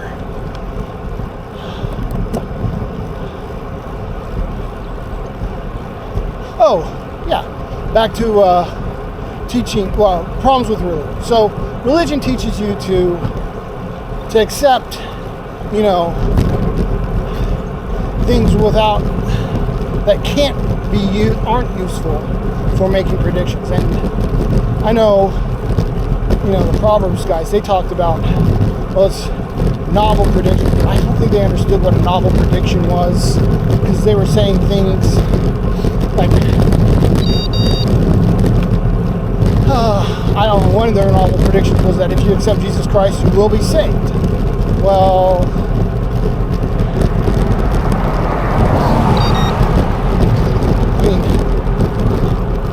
that's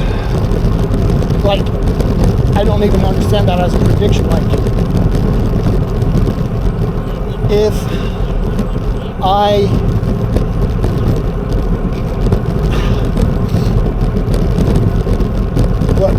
let me think. So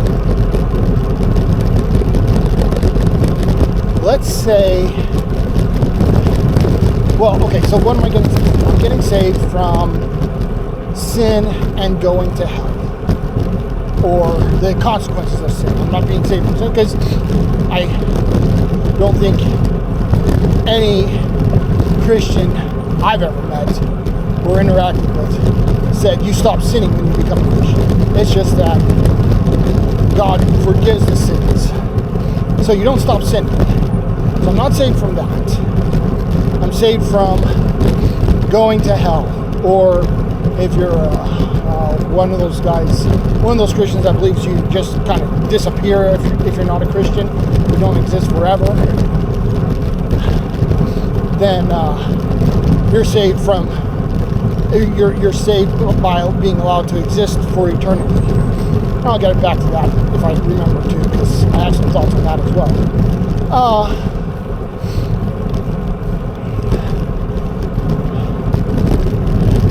But the thing is, right now, there is no evidence that if I were to die today, I would go to hell. We just don't know that to be the case. And we all also don't know that Christians are going to heaven. We don't know that to be the case. And I know some people point to NDEs, but the truth is, I just never found those convincing. Even as a kid, I thought that sounded pretty suspicious. I remember being told, and this goes back to, my fundamentalist upbringing and not believing the things that but still considering myself part of the group. So I remember being told, I think I heard the first story about an NDE when I was 6 or 7, maybe. When I was young, we were at a prayer seminar, and I was told about this lady who died. She saw heaven and went to heaven. And then she was resuscitated and had this near-death experience. And my thought then was, that just sounds like, and I didn't know the first thing about, medicine or anything. I was just a kid. But I was like, so how, I'm supposed to train her, but I'm not going to. There's a trail up here I'm just going to hit. So how do you know that wasn't just something the brain was doing as she was dying? Like, I didn't know much, but I knew that enough to know that, like, if you deprive the brain of oxygen, it's not going to act normal. It's going to do things that it wouldn't normally do. So when I heard the NDE story, I was like, well, how do you know that's just not, the blood stops moving and oxygen, the brain's dying. Seems like something it might happen to a brain that is dying.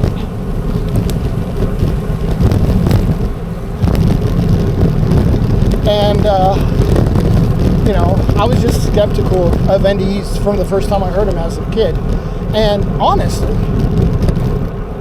and I don't know why I came to this conclusion, but I assumed everyone around me also didn't believe in NDEs, that they were evidence that people went to heaven, because it seemed so obvious to me that they were,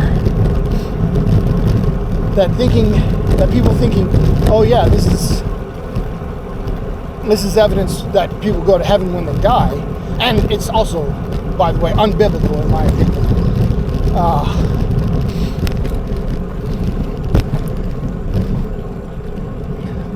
And I'll get to that also. I have two things I need to get back to. But, it just seems so obvious to me that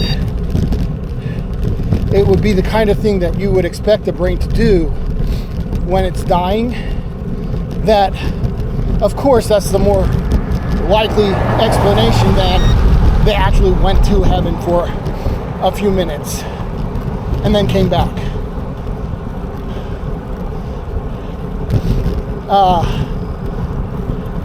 And that was when I believed people did go to heaven when they died.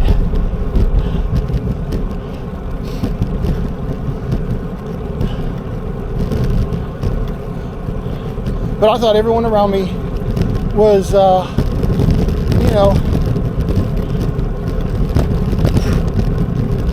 just saying that was evidence for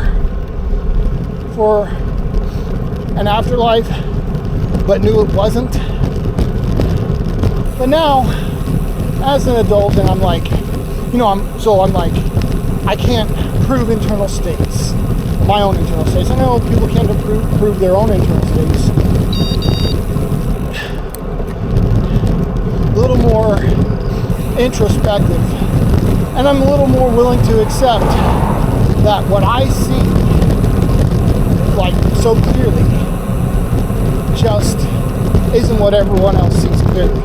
And so I take them at their word. If they think that's actually evidence for heaven, I say, yeah, you believe that's evidence for heaven. I don't see it. And, you know, I've heard some people talk about peer-reviewed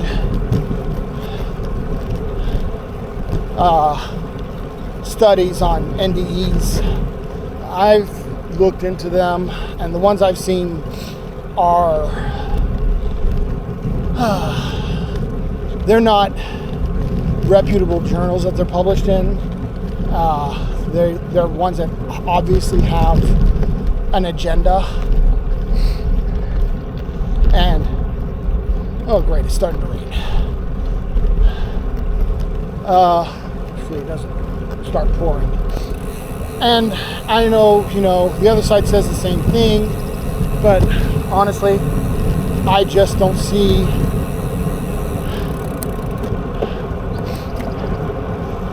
them as, I think see those that as apples and oranges. I think true scientific journals are largely unbiased, and non-scientific journals are mostly biased. And I know the other side thinks the same thing. And I don't really know what to say about that.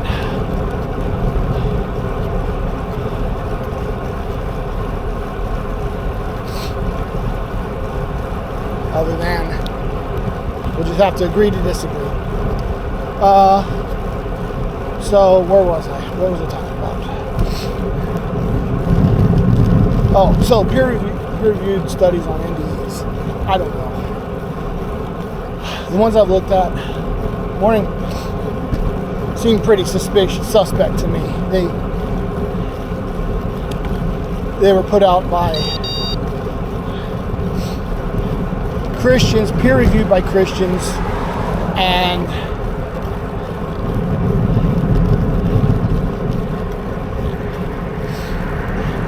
when you've got a lot of disagreement, the people that don't already have a pre-gone conclusion are the ones that I find less biased. Now, back to the people that think annihilationists, that's the ones. The people, see, I don't mind the annihilationists, Christians. They seem pretty chill to me, because they're not like telling me that I'm going to be punished if I don't accept Jesus as my Savior. They're just like, you just not exist. And don't you want to exist forever? And my answer to that is no. I do absolutely would hate to exist forever. In fact, as a child, when I was first told what heaven would be like and what hell would be like, I was like, well, I'm going to exist either way. I'm going to hold my nose and choose heaven. I don't like it. It's not what I want. I'd rather, you know, just not exist. But if I'm going to have to exist, I'd rather choose the one where I'm not tortured to death, tortured for eternity.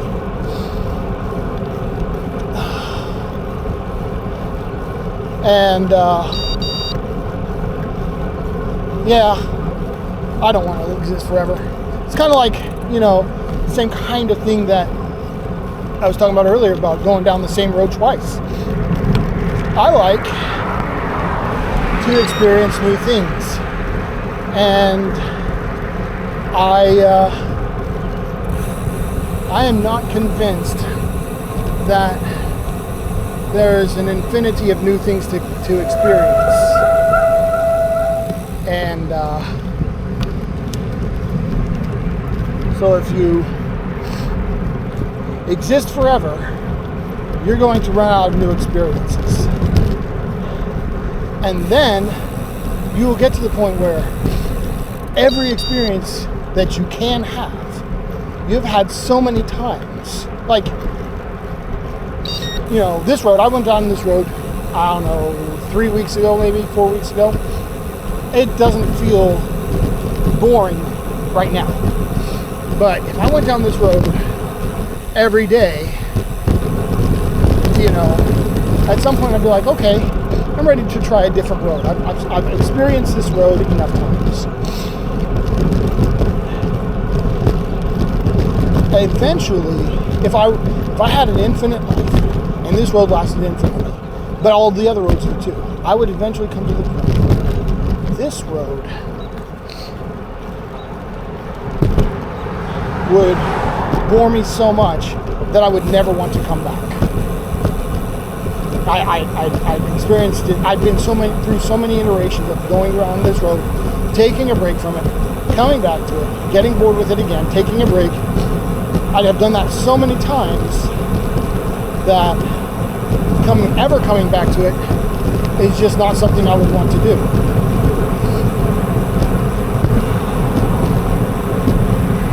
An eternal life, to me, is going to be that. Now, it may take a very long time to get to that point where every possible experience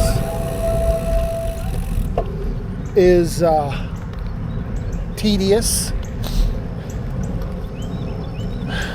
but you got to understand, you have infinite time to get to tedious for every experience, and I don't see, at least for me, being able to sustain an infinite amount of time and not be bored to death. And after that amount of time, I would still have an infinite amount of time to have tedium for my entire existence. As a kid, I heard about that and I was like, well, it's better than getting tortured. And so we're going to go for the one where I'm not getting tortured.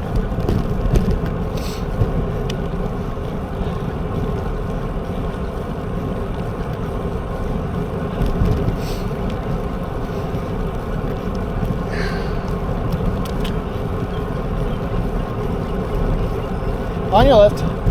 Morning. So, but the annihilationists, they say, hey, if you don't believe in God, you just stop existing. I find that much more to my preferences. Now, I don't believe for a second that my preferences have any effect on what reality is. I don't choose what I believe based on what I wish to be true. I was just, when I finally lost my faith, I was very happy that I didn't have to worry about existing for eternity anymore. Because it was just something I never wanted.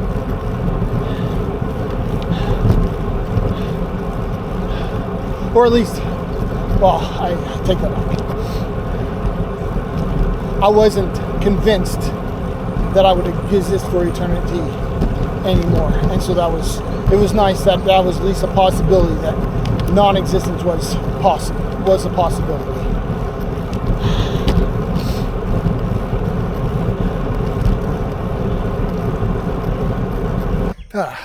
Battery died on me. So we'll see how long that took. I don't have an idea of how long battery lasts, but let's see. It is, come on. Oh, it's not showing me my time on my screen because it's covered up by it.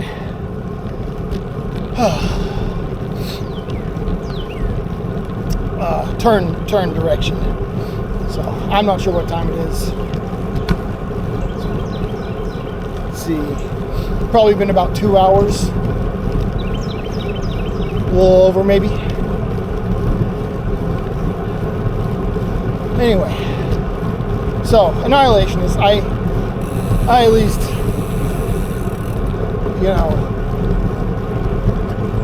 would prefer that as a belief system over hell. Of course, like I said,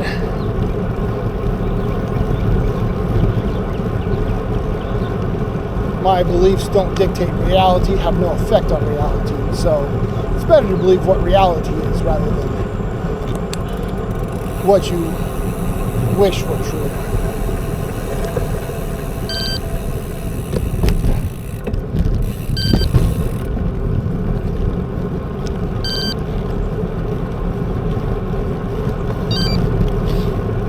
Back on the route.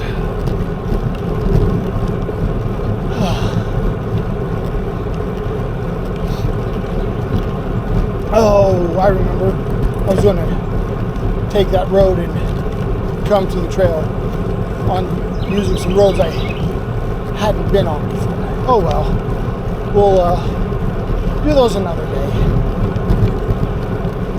Try to remember that next time I'm doing a route over here.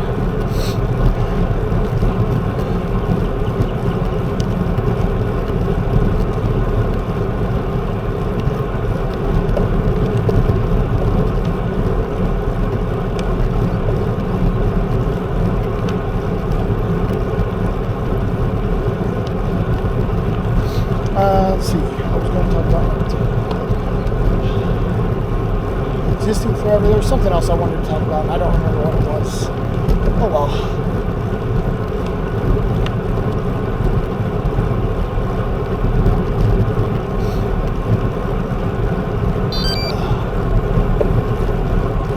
All right.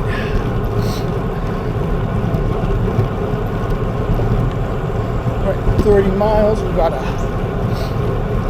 pretty flat. On your left. Morning. Pretty flat trail. This trail is what they call a rails to trails trail. If you're not familiar with what that is, this used to be a railroad. And it stopped being used for a railroad, and so they converted it into a jogging trail. The nice thing about rails to trails is they're flat, because trains can't go up steep grades. So you can sit here and not have to worry about climbing hills if that's not something you're into. You get your speed up a little bit compared to what I have been going on. I think the last time I did this route, I was a few miles per hour faster than I am today. Been just not pushing very hard today. Enjoying talking.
Morning. Whew. Hey, there's a trail down there. I don't know where that's from and where it goes. Oh, it looks like maybe a fire road. If it goes somewhere, might be neat to come out here with a gravel bike.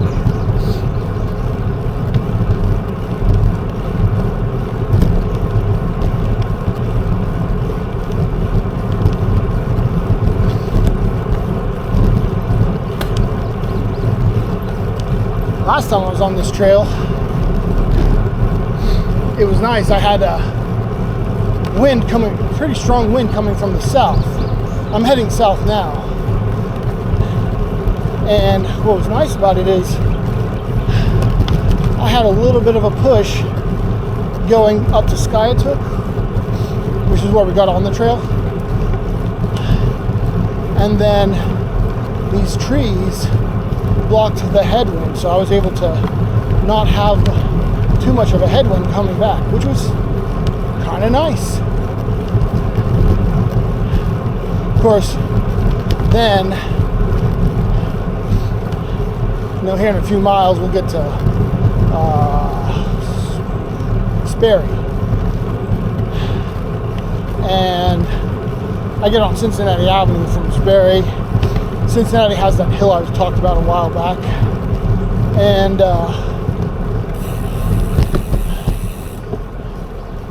I love these kind of bridges, these old, I don't know what they call them, but I think they're really cool. I always have. So Cincinnati has that hill we were talking about, and then after that it's kind of wide and open. So if you have a headwind, like if you have a headwind but you're, you know, a quarter mile from some hills or whatever, it kind of breaks up that wind. But if you have a headwind and it's wide open, it builds on itself, it feels like, and the headwind gets even stronger and harder to deal with. Once you get to Sperry and over Cincinatti Hill, it kind of just opens up and there's no windbreaks, and so you're fighting the wind then. And most of the time, wind in Tulsa is coming from the south. Not too much wind today, and if there is any, it's probably coming from the west.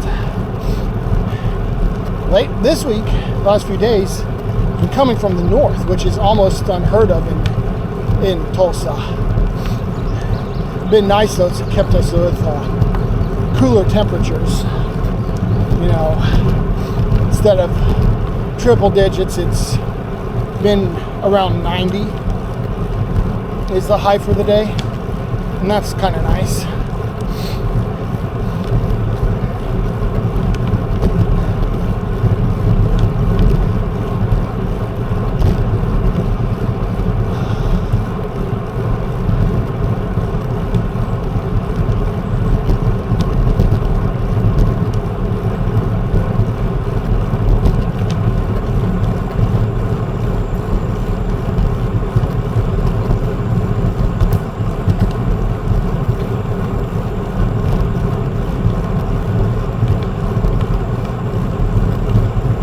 So, and I'm doing what, like 17 now, not pushing too hard. I think last time with even with the headwind, I was trying to make up for some time and really trying to get done. And I was doing probably 18.5, 19.5 to 19.5 on this trail, even with the headwind.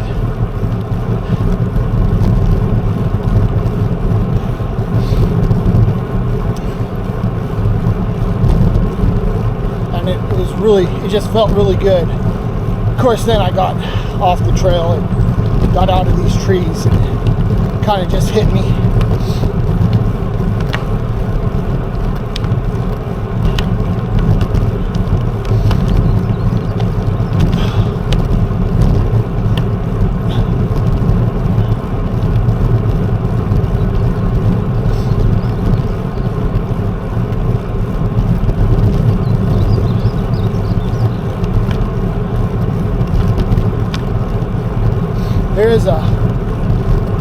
We're far away from it right now, but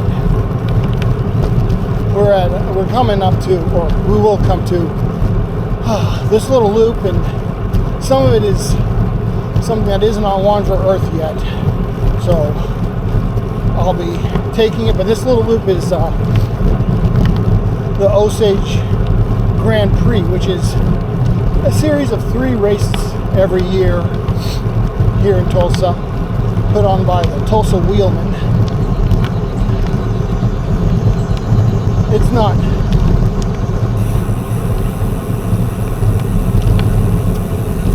morning. It's not big like Tulsa Tough is, but at least not nationally, but it's a pretty big deal here locally. Has a lot of people doing it. Morning.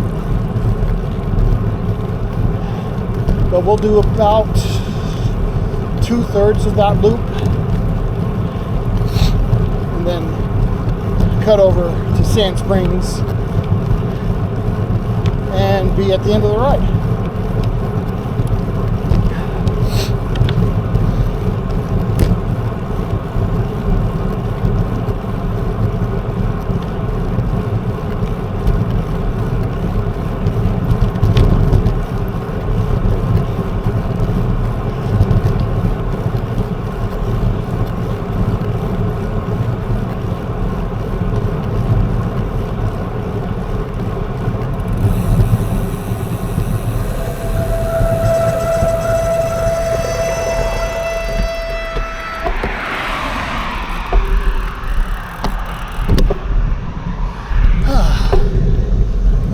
Saw a Right to Remember sign, so we're still on their route. It happened. Right to Remember was, I don't know, maybe a month and a half ago. I don't remember exactly when it was. I don't usually do a lot of events. I find you get too many people starting out at the same time in a big group, and I get really uncomfortable with that.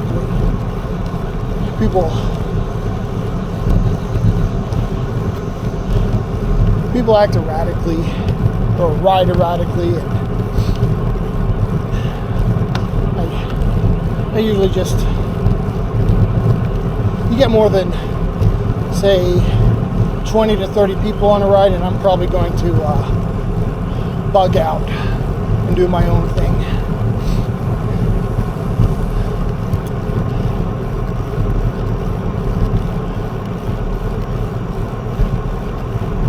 So I don't do a lot of the events. There is one event that I've done that was big enough that I would normally bug out, but I had so much fun that I have gone back, and it's called Pumpkin Holler. It's this little loop out near Tahlequah, and it's really pretty. It's a gravel ride. I enjoyed it. Went back the next year, and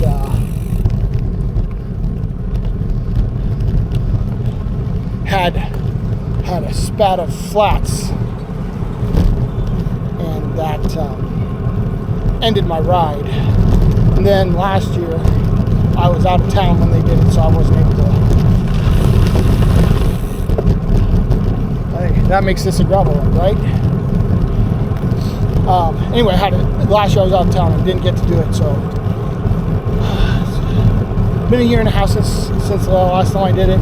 Looking forward to it, doing it. I think they do it in November. Maybe it's October. I forget. It's around that time. Now, one thing about the Pumpkin Holler is, they have rest stops every, I don't know, maybe 5 to 7 miles, I'd say. Well, near one of them, there's this offshoot, and it's this really gnarly hill. If you do the offshoot, they call it the Gourd. And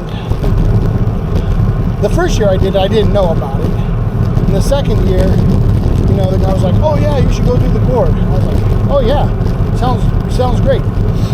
So yeah, if you just go out down this road and go to the top of the hill, they have a prize for you at the top just for going up the hill. I was like, sweet. And he's like, but it's the nastiest hill you've ever seen. I was like, I doubt it, but we'll find out. And so I went up it, and it's like 17-18% on gravel, which is pretty steep even on a road bike, but on gravel, you know, you've got a lot more to deal with, because like if you're on a road, it's not loose. You're not going to spin your tire out by having the material just shoot out from behind your tire. On gravel, that can happen. And if you do that happens, you're kind of stuck. And you're not getting started again. You're either walking the rest of the way up or going back to the bottom and starting over. So, and that actually happened to me on the board. I hit this one spot, came to a stop, and I wasn't getting started again. So I went back to the bottom and started over. It was only like, I don't know, maybe a quarter of the way up it. But I made it to the top. I just knew that one spot, avoided it the second time, and made it the rest of the way up. But, you know, he said it was probably the gnarliest hill I've ever seen, and it really wasn't. It was about equal to, there's this hill, about 2 miles from my house, because I live out in the country, and on gravel roads, in hills, and there's this hill near my house called Black Nasty, and it's about 200 feet vertical, gravel, dirt road, and it too is about 17-18% the whole way up.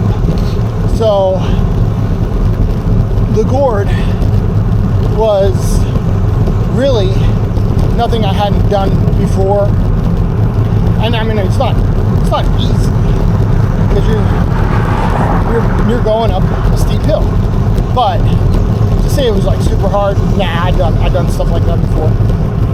And really the only reason I stopped is it had been raining, and I hit a part where it had washed out a little bit and loosened up the gravel. I don't think I would have gotten stuck if that hadn't happened. I would have made it up just fine.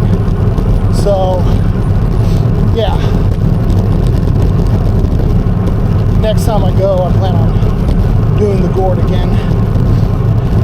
I ended up with a neck gaiter was what the prize was at the top of the hill. They just had a box sitting up there because, you know, if you make it to the top of the hill, you grab yourself the neck gaiter.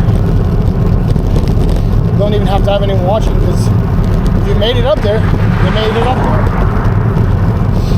So I don't know how many neck gaiters they had left over. I was probably the last one to do it, because so the Pumpkin Holler is mostly like an endurance run. Like they got different distances, but the longest distance is 100 miles, and they do it over. They start on Saturday and finish on Sunday, so they're like running through the night, some of them. And the gravel ride starts Sunday morning and finishes by Sunday afternoon. And so I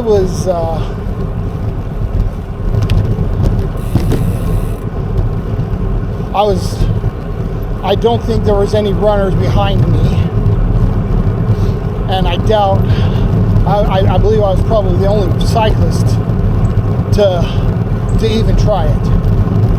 So I was probably got the last neck gaiter that left, and then the box was still pretty full. So they had more than enough neck gaiters. I don't know what they did with those, but I got this cool neck gaiter that kind of no other cyclist has, just because I'm willing to do the things that nobody else likes to do. Not fast. I'm not going to win the races, although I have won a race, not a big one, but I have won a race before. I don't like racing. It's, to me, you're doing a race, especially like crit racing, you're incentivizing people to go as hard as they can and push themselves past their limits. And when you do that, people get sloppy. So there's that problem with it. But not just that. You're also incentivizing people to try to jockey for position in a way that they wouldn't ever do on a regular ride. Because they want to win. And like you're to me it's just asking for trouble, and I have no interest in it.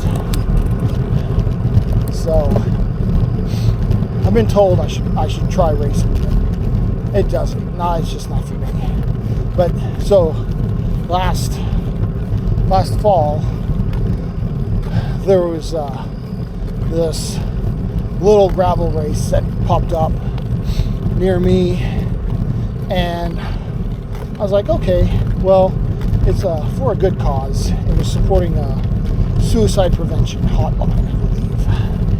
I was like, okay, well, I'll support the cause and I'll just get a nice little gravel ride out of it. Well, when I showed up, like, I looked around me, I knew, based on the people that were there, I had a decent chance of actually winning it. So I decided, okay, well, I'll try. And I did. Actually, it wasn't even really much of a competition. I finished like 45 minutes before the next person. I was kind of surprised, actually.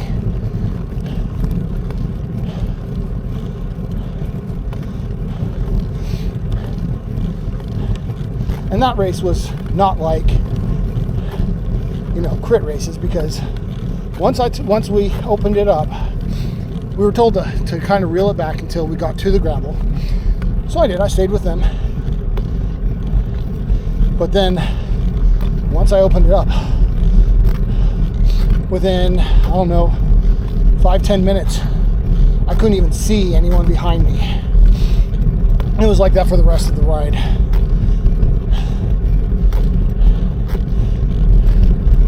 So then I'm not worried about people jockeying for position or anything. I'm just basically doing a solo ride. And if races were like that, I'd be okay with that. But I've seen videos of races, and that's not what most races are.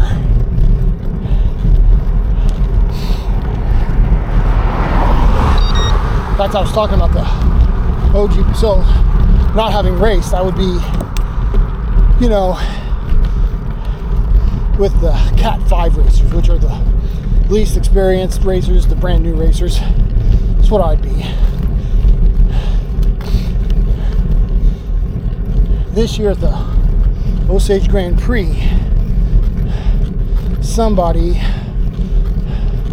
sprinted right through the middle of the peloton, caused a pretty nasty wreck. One guy went to ICU for a while. He's out now, but had some pretty serious problems. Another guy broke his collarbone, I think.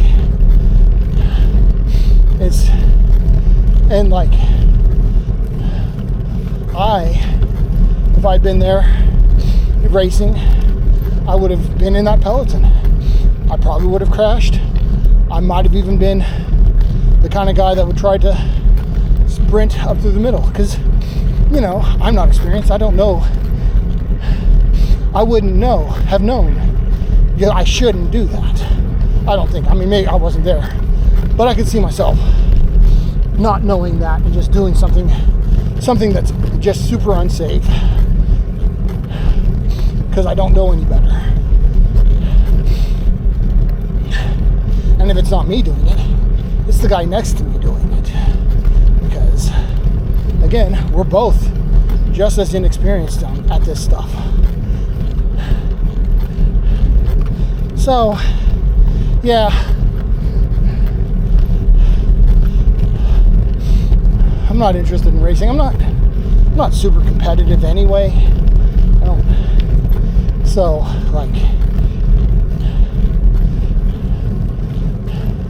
the idea of proving that I'm better than you or faster than you, no. I don't get anything from that. I just want to be able to, keep up with the group. As long as I can do that, I'm happy.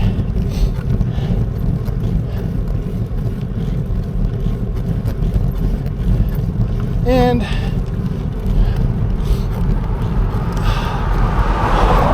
I can keep up with most of the groups, at least for some time. The fastest of the fast groups, the ones that are averaging more than 20 miles an hour, like 22 to 25, I can't keep up with them. But I can keep up at 20, usually.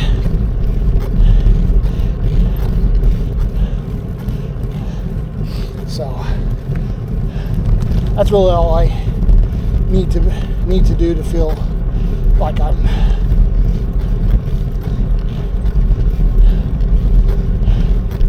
accomplished enough.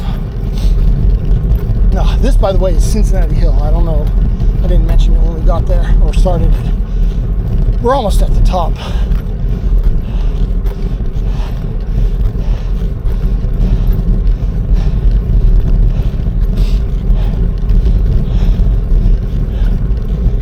Well, I say we're almost at the top. It says I have about, it says I have about 3 minutes. I've been doing it for about 6 minutes now.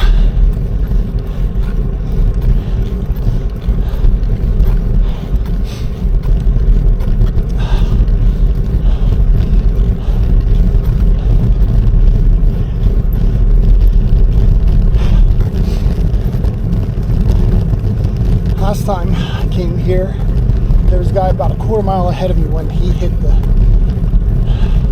the hill.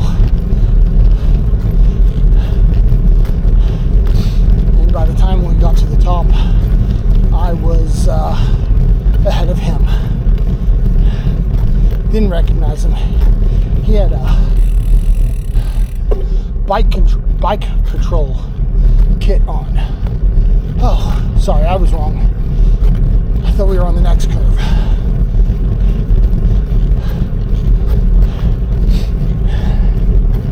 That's what I get for not paying attention.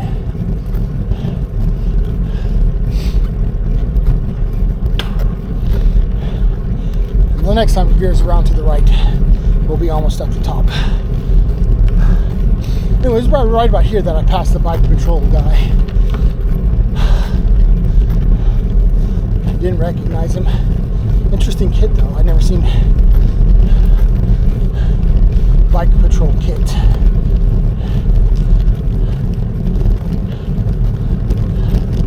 Wasn't sure what that was all about.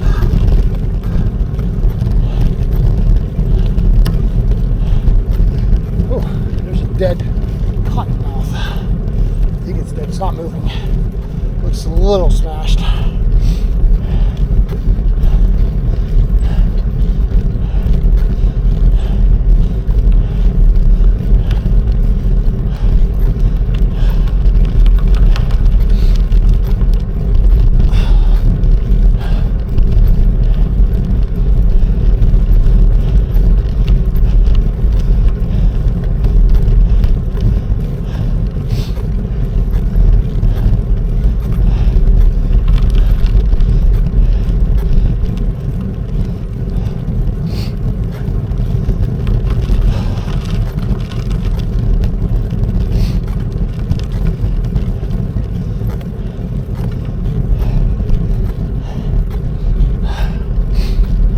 According to my computer, I still have 5 summits left. This is number 9.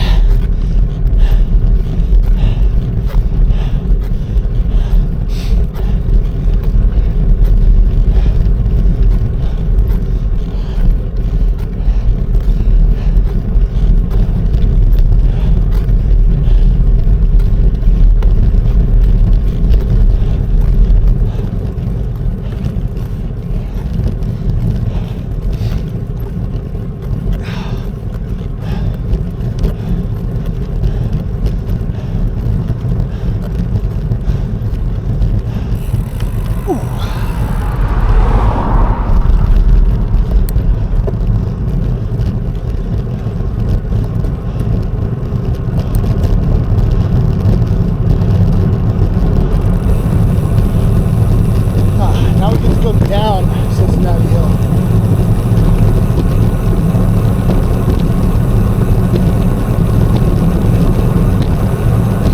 I'm not a fan of long descents. They're necessary if you want to do long climbs, but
on this road.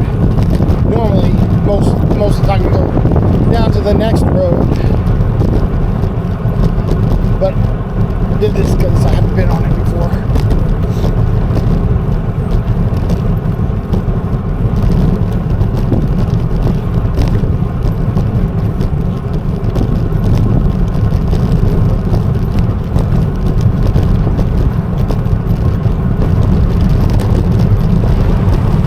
Definitely a west wind today.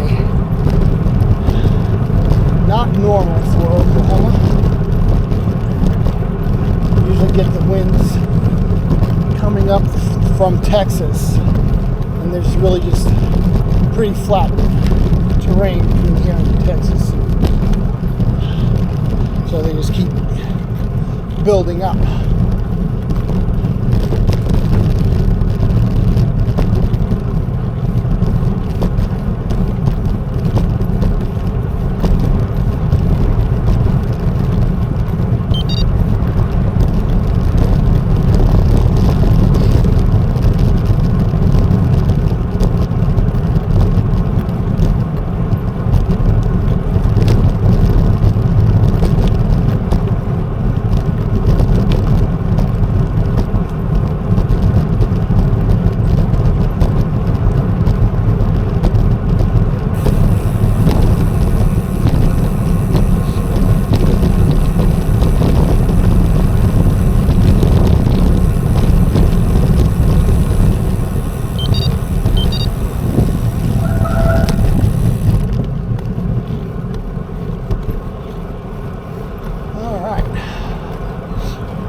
getting close to the Osage Grand Prix. Maybe 3 miles or so.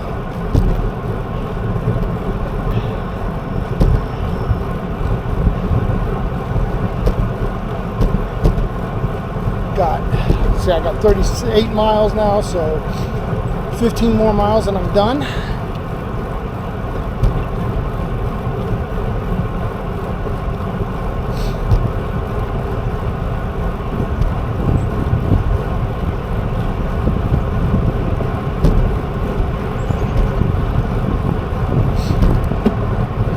At the speed I'm going, that's actually kind of long. It's been averaging only 14 today, which is pretty slow.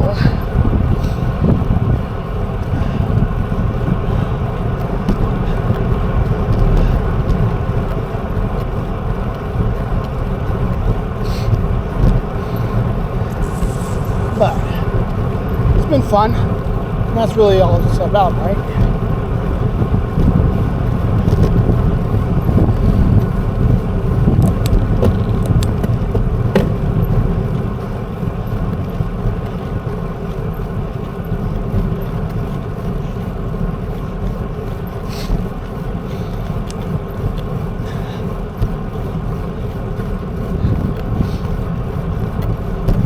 Starting to feel a few sprinkles.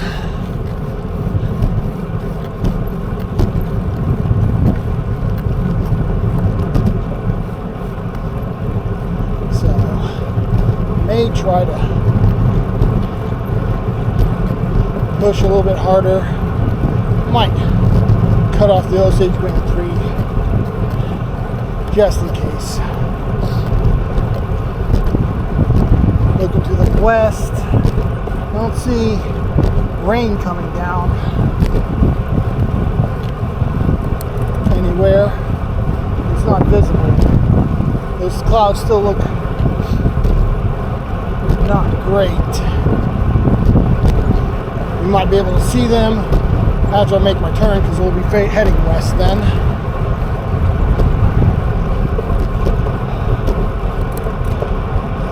But I think I'm going to alter my route and not go down, do the Osage Grand Prix loop just so I can get back a few minutes earlier, get out in case it does turn nasty. Oh, and there's a dog, another dog. 2 more dogs. They don't look interested in me though. Nope, not interested in me at all. That's nice.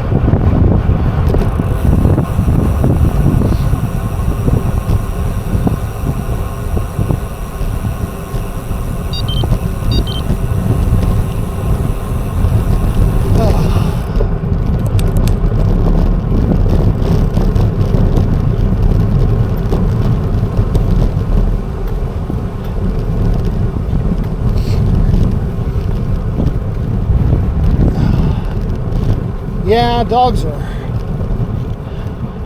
not good. I've never had a big problem with them.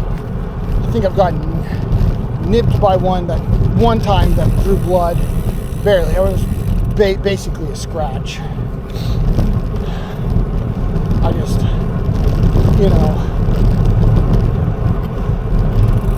checked with the owner, made sure it had its shots, up to date, went on with my life. But I've heard of people who've had some pretty nasty encounters with dogs. They'll run out in front of you and you won't run over them, you'll run into them and go over, or they'll get caught up in your wheel. And I've had people who have told me stories about, getting bit pretty badly. In fact, I heard a story about one girl who got bit so badly she had to, she lost her leg, or her ankle from her foot. Oh boy, it's starting to rain and no shelter in sight.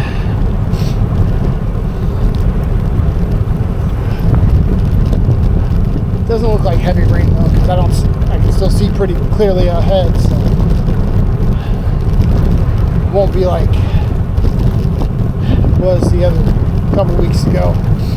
That was a nasty rain.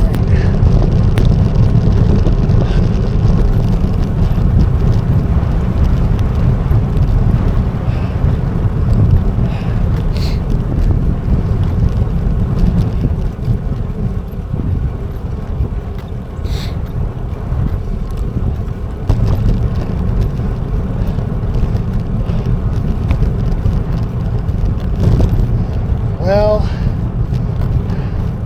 take it back. That looks like pretty heavy rain to the southwest.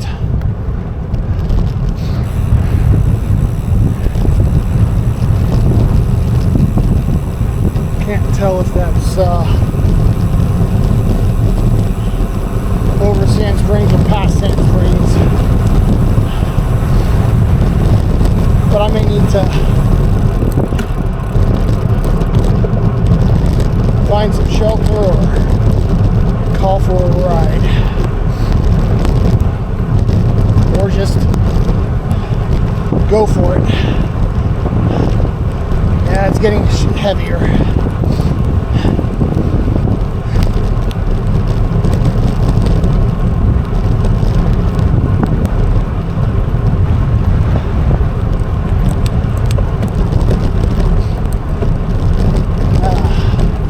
There's not really any place around here to shelter either.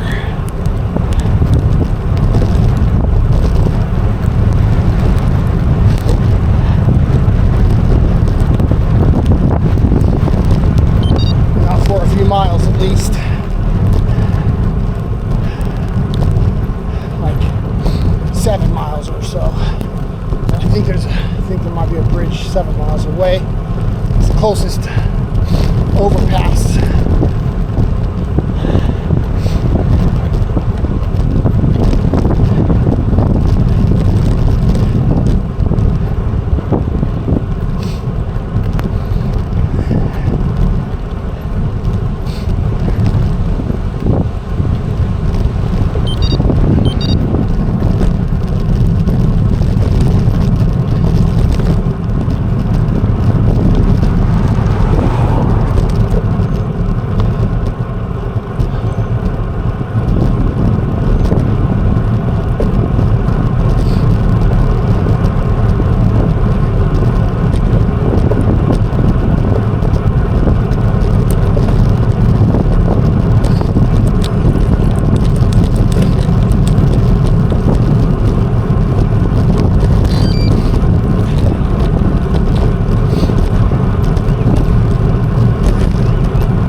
Buddy of mine, he wanted to ride today, but he and his wife have her kids this weekend, and he just couldn't get away. So I feel like we probably, if he had ridden with me, we would have been going faster and almost be done by now, probably.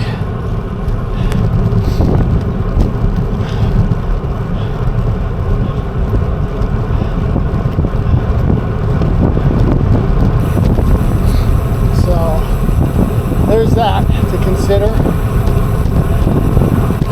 Can't always trust the weather radar because it's not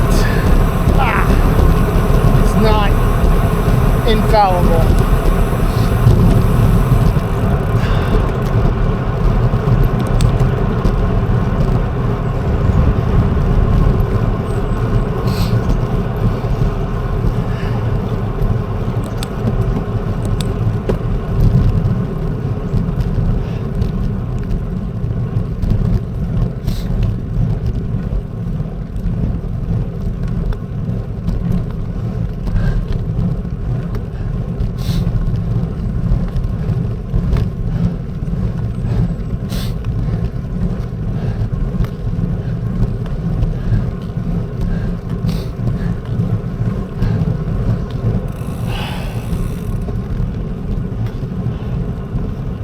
Oh, and there's some thunder.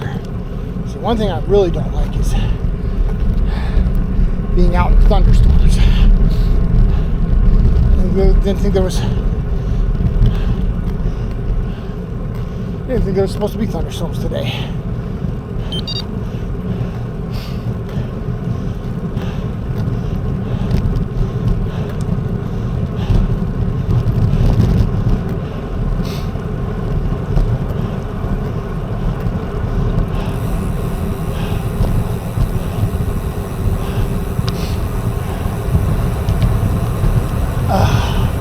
So, one thing I have through Strava,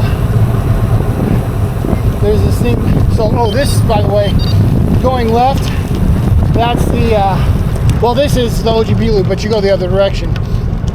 My route, yeah, it's going to fuss at me. I'm just going to stop my route because I'm doing my own thing from now on.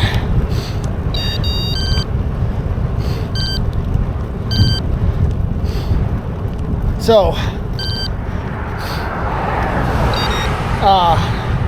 but anyway, so we were going to turn left there and do a third of the OGP route, or 2/3 of it. We'll just do the 1/3 that we weren't going to do instead. Oh, there's some cloud to ground. Great.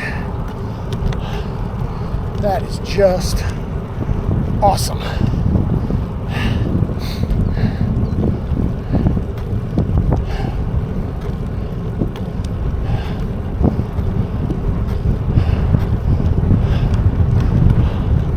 So,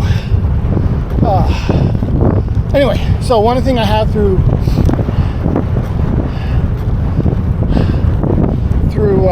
Strava is if you pay for it, you can get insurance for free.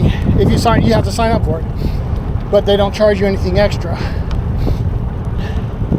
and it covers your bike computer.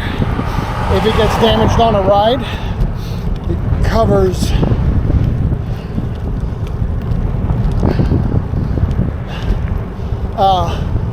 race entries up to, I think, $100, and then it covers, like, if you have to call a cab or call for a ride, it covers like $50 of that. And I've never had to use, I had to use the bike computer insurance once. I was mountain biking and went over the handlebars one time and busted the part of the bike computer that locks into the mount.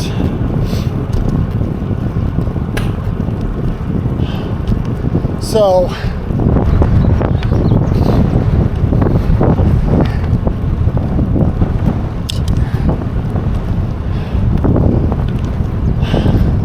I submitted a claim for that and got a new bike or bike computer. In fact, the bike computer I have today is the one I got. Like I said, I think I said this, having some issues with it now.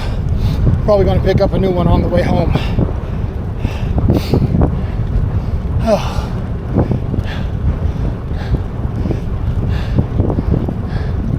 That cloud to ground I saw earlier is the exact direction I'm going to.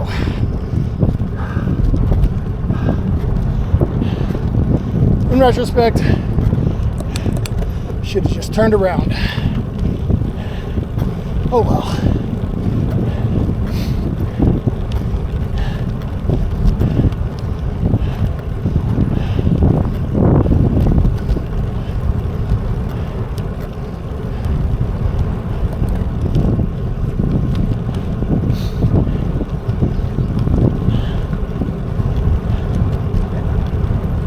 Anyway, so got that bike computer.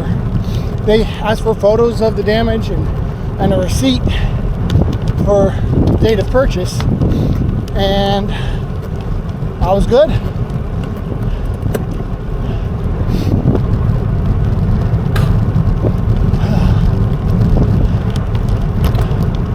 So have a few stops to make on the way home. I'm going to stop at Best Buy and get some new shocks because these are stopped working. Probably stop at Dick's Sporting Goods and see if they have a better fanny pack. Now that I have this camera, I'm carrying a lot more stuff in my fanny pack. It's I did buy a bigger one, but I think it's probably it feels, I don't know, a little flimsy. So I think I'd like to see if they have one like maybe for hikers or campers that might be a little more robust. Oh, the car's right too. Lots of cars right.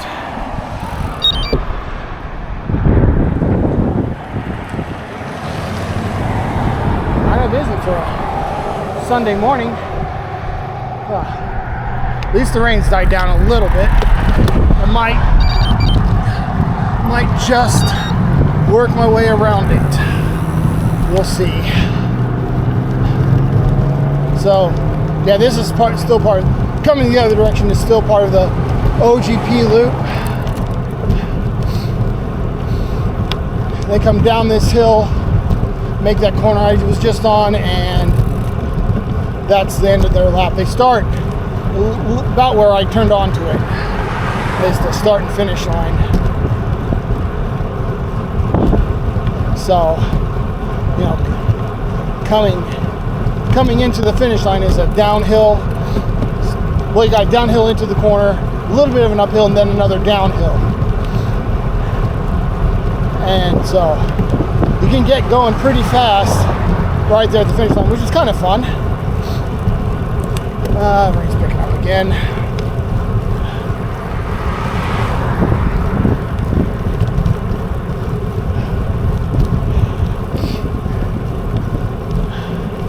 I'd be worried about my bike computer if I weren't planning on replacing it today.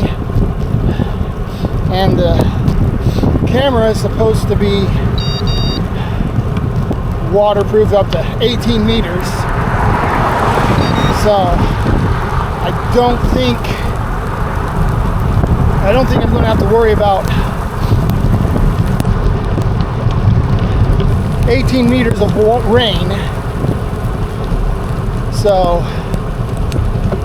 we'll just go on. See if we can get through this. Or at least try to find some shelter. If it gets too much worse. Still a few miles away from the nearest shelter I'm aware of.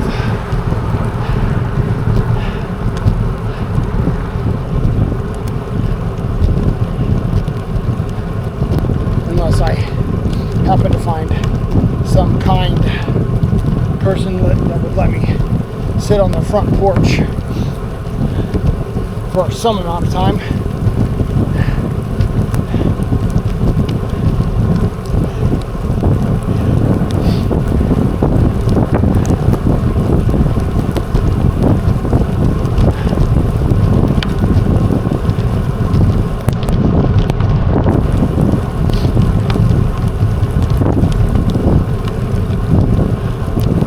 Looks like a pretty big cell coming this way, so who knows how long I'll be sitting if I tried to do that. I don't think I'm going to even try. I might, if I find some place to get under, I'll get under that and get an idea of how long I have to wait. But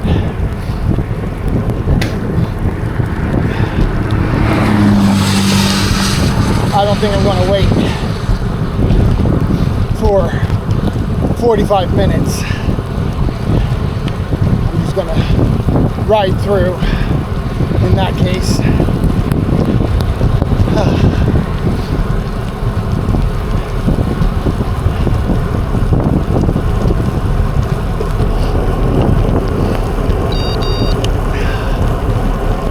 Unless it starts a lightning storm. If I get a lightning storm, then I'll be looking for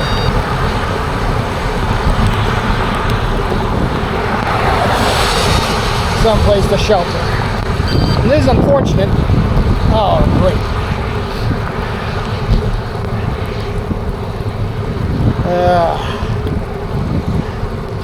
My rear battery is getting low on my derailleur.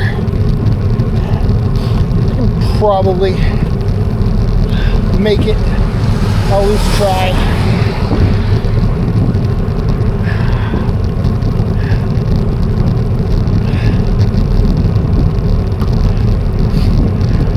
I don't want to try to change it in the wet, because that could cause issues. I have nothing to dry it with.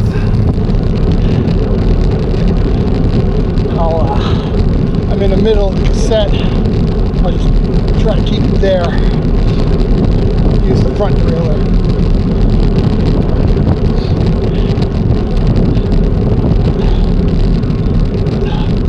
So, a while back, I was talking about Wednesday night ride. Now, Wednesday night ride, one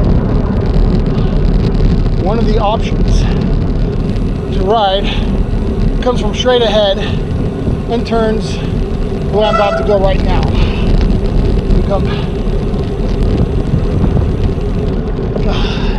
We call this the post-oak loop. And some people, so a post-oak loop, you turn right off of Edison, come do this, and then end back up on Edison. So some people just don't do the post-oak loop. They just go straight on Edison and stay on Edison. And then some people take that right.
No worries about corrosion on my bike from the wet.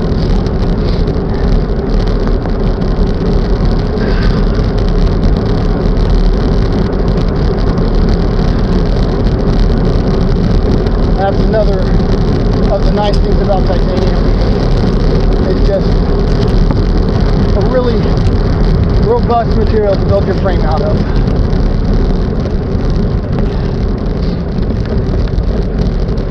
Oh man, forgot I was trying to shift it, the rear out of habit. Forgot I was trying to keep it in the middle.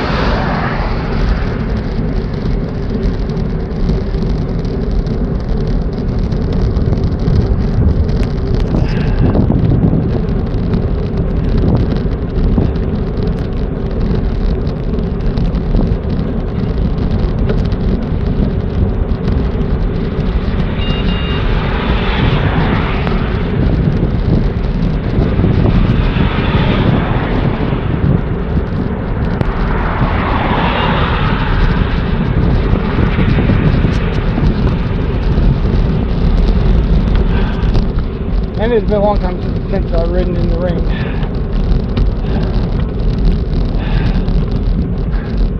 Here's thunder, but I only saw that one cloud to ground strike so far.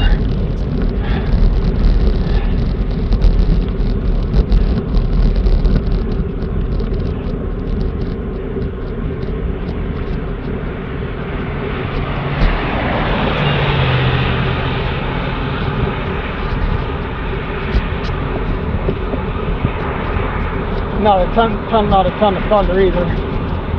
So that's nice. And the rain isn't super heavy for Oklahoma. When I lived in Seattle, it was raining about like this early on when I first moved there. And we walked into a Fred Meyer, which, if you don't have Fred Meyers where you live, they're kind of like Walmart or Target, you know, they're just that kind of store, that big box store. So I was walking into Fred Meyer. Guy walks in, he's sitting right behind me, and shakes himself off and says, "Man, it's really coming down today, isn't it?" Having just moved there from Oklahoma, and a good Oklahoma rain, your visibility is down to, I don't know, maybe 20 or 30 yards. That's when it's really coming down. So when he said it was really coming down and it looked like this, I was like, I thought he was joking. But as I lived there for, a few seasons, started experiencing their weather patterns, I came to realize, no, he wasn't joking. That was a pretty heavy rain. Oh, jeez, it didn't get that was a pretty heavy rain for Seattle.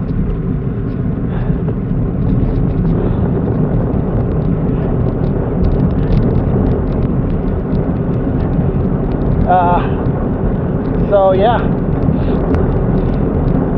it's just kind of weird what is,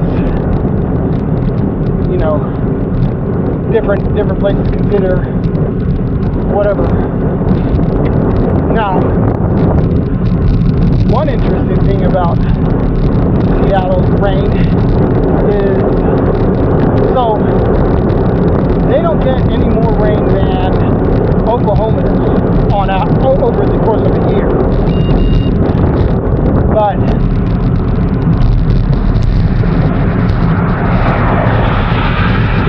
their rain comes in,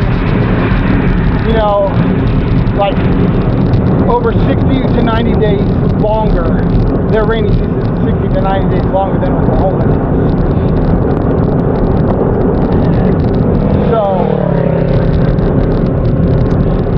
So they do get, the same amount of rain, it's just not all at once. And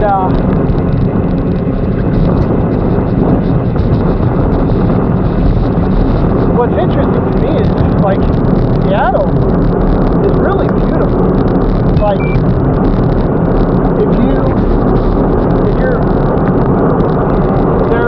their summers are amazing. They're sunny, and Seattle's known for not being sunny, but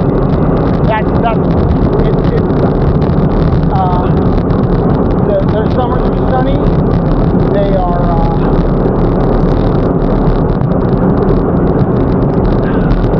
I don't know, if it gets higher than 85, it's a heat wave. In the winter, they are, their winters are about like Oklahoma. They might get one or two snows a year. And, somewhere in the 20s is the kind of the lowest it'll get, except for some really cold snaps they might have. So Seattle is a really nice place to live. You've got aquatic activities you can do. I mean, they've got Puget Sound, they've got Washington Lake, or Lake Washington, on both sides, on either side of Seattle. You've got skiing in the Cascades. You've got mountain climbing, hiking, really any outdoors activities out there. Mountain bikes out there.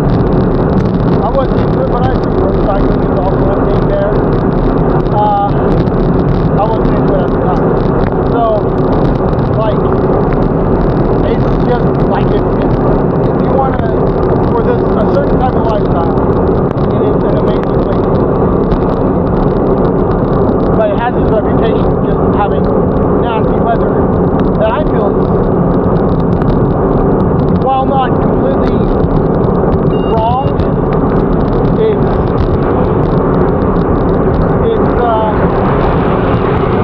a little undeserved. They don't deserve the reputation they have. I don't think. Because, you know, the reputation has it's never sunny.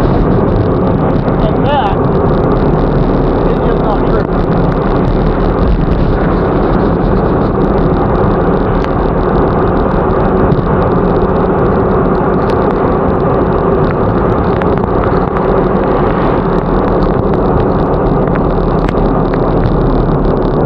By the way, we're still on that coastal loop, and my shoes are completely waterlogged.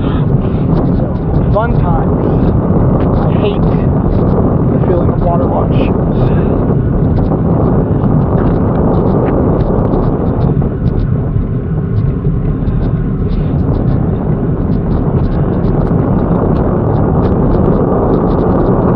I used to carry around a second pair of socks. That's when I would, like, didn't care if it was raining. Now, these days, I usually, if it's raining, I won't ride. But if it looks like it probably won't rain, but there's a slight chance, I'll go ahead and ride and take my chances. But at one point, I was going to ride no matter what. Rain, no rain, whatever.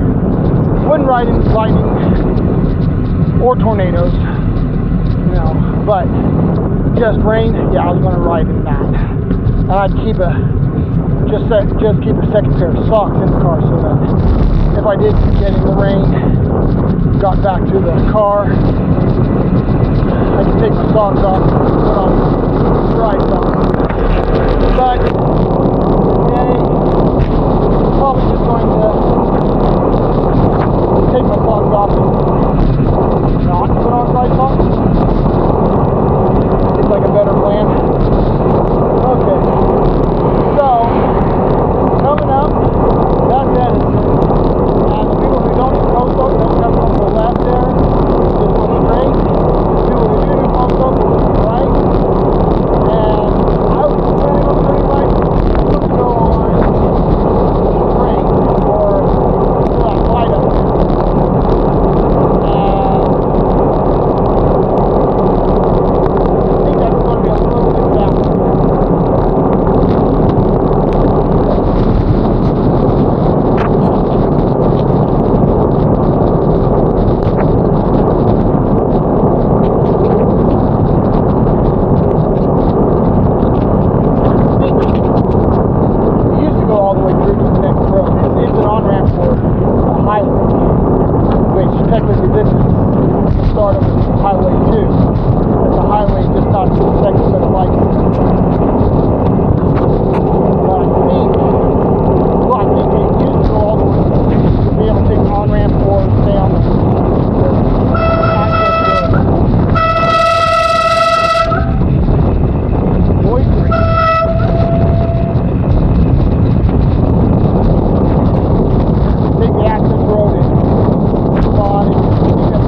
for the day.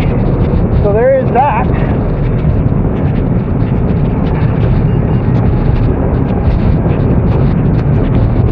According to the route, I think I was supposed to be at 2,500 by the time I was finished, but, well, priority now is just getting back to the truck. Oh, another cloud of ground. Off to the north there.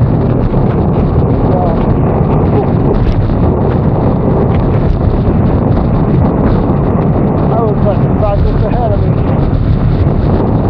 Stuck in the rain also.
support the Ironman have no control over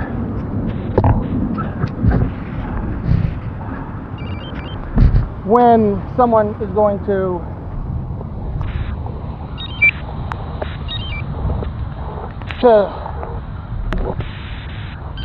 schedule a concert. So that's kind of a silly thing to me. Like, I mean, I get that was an issue, but it seems like a silly thing to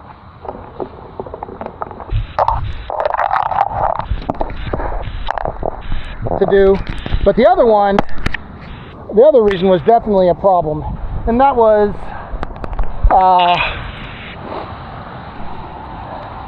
the roads were not in great shape, and that's something that could have been dealt with. Anyway, thanks for riding with me.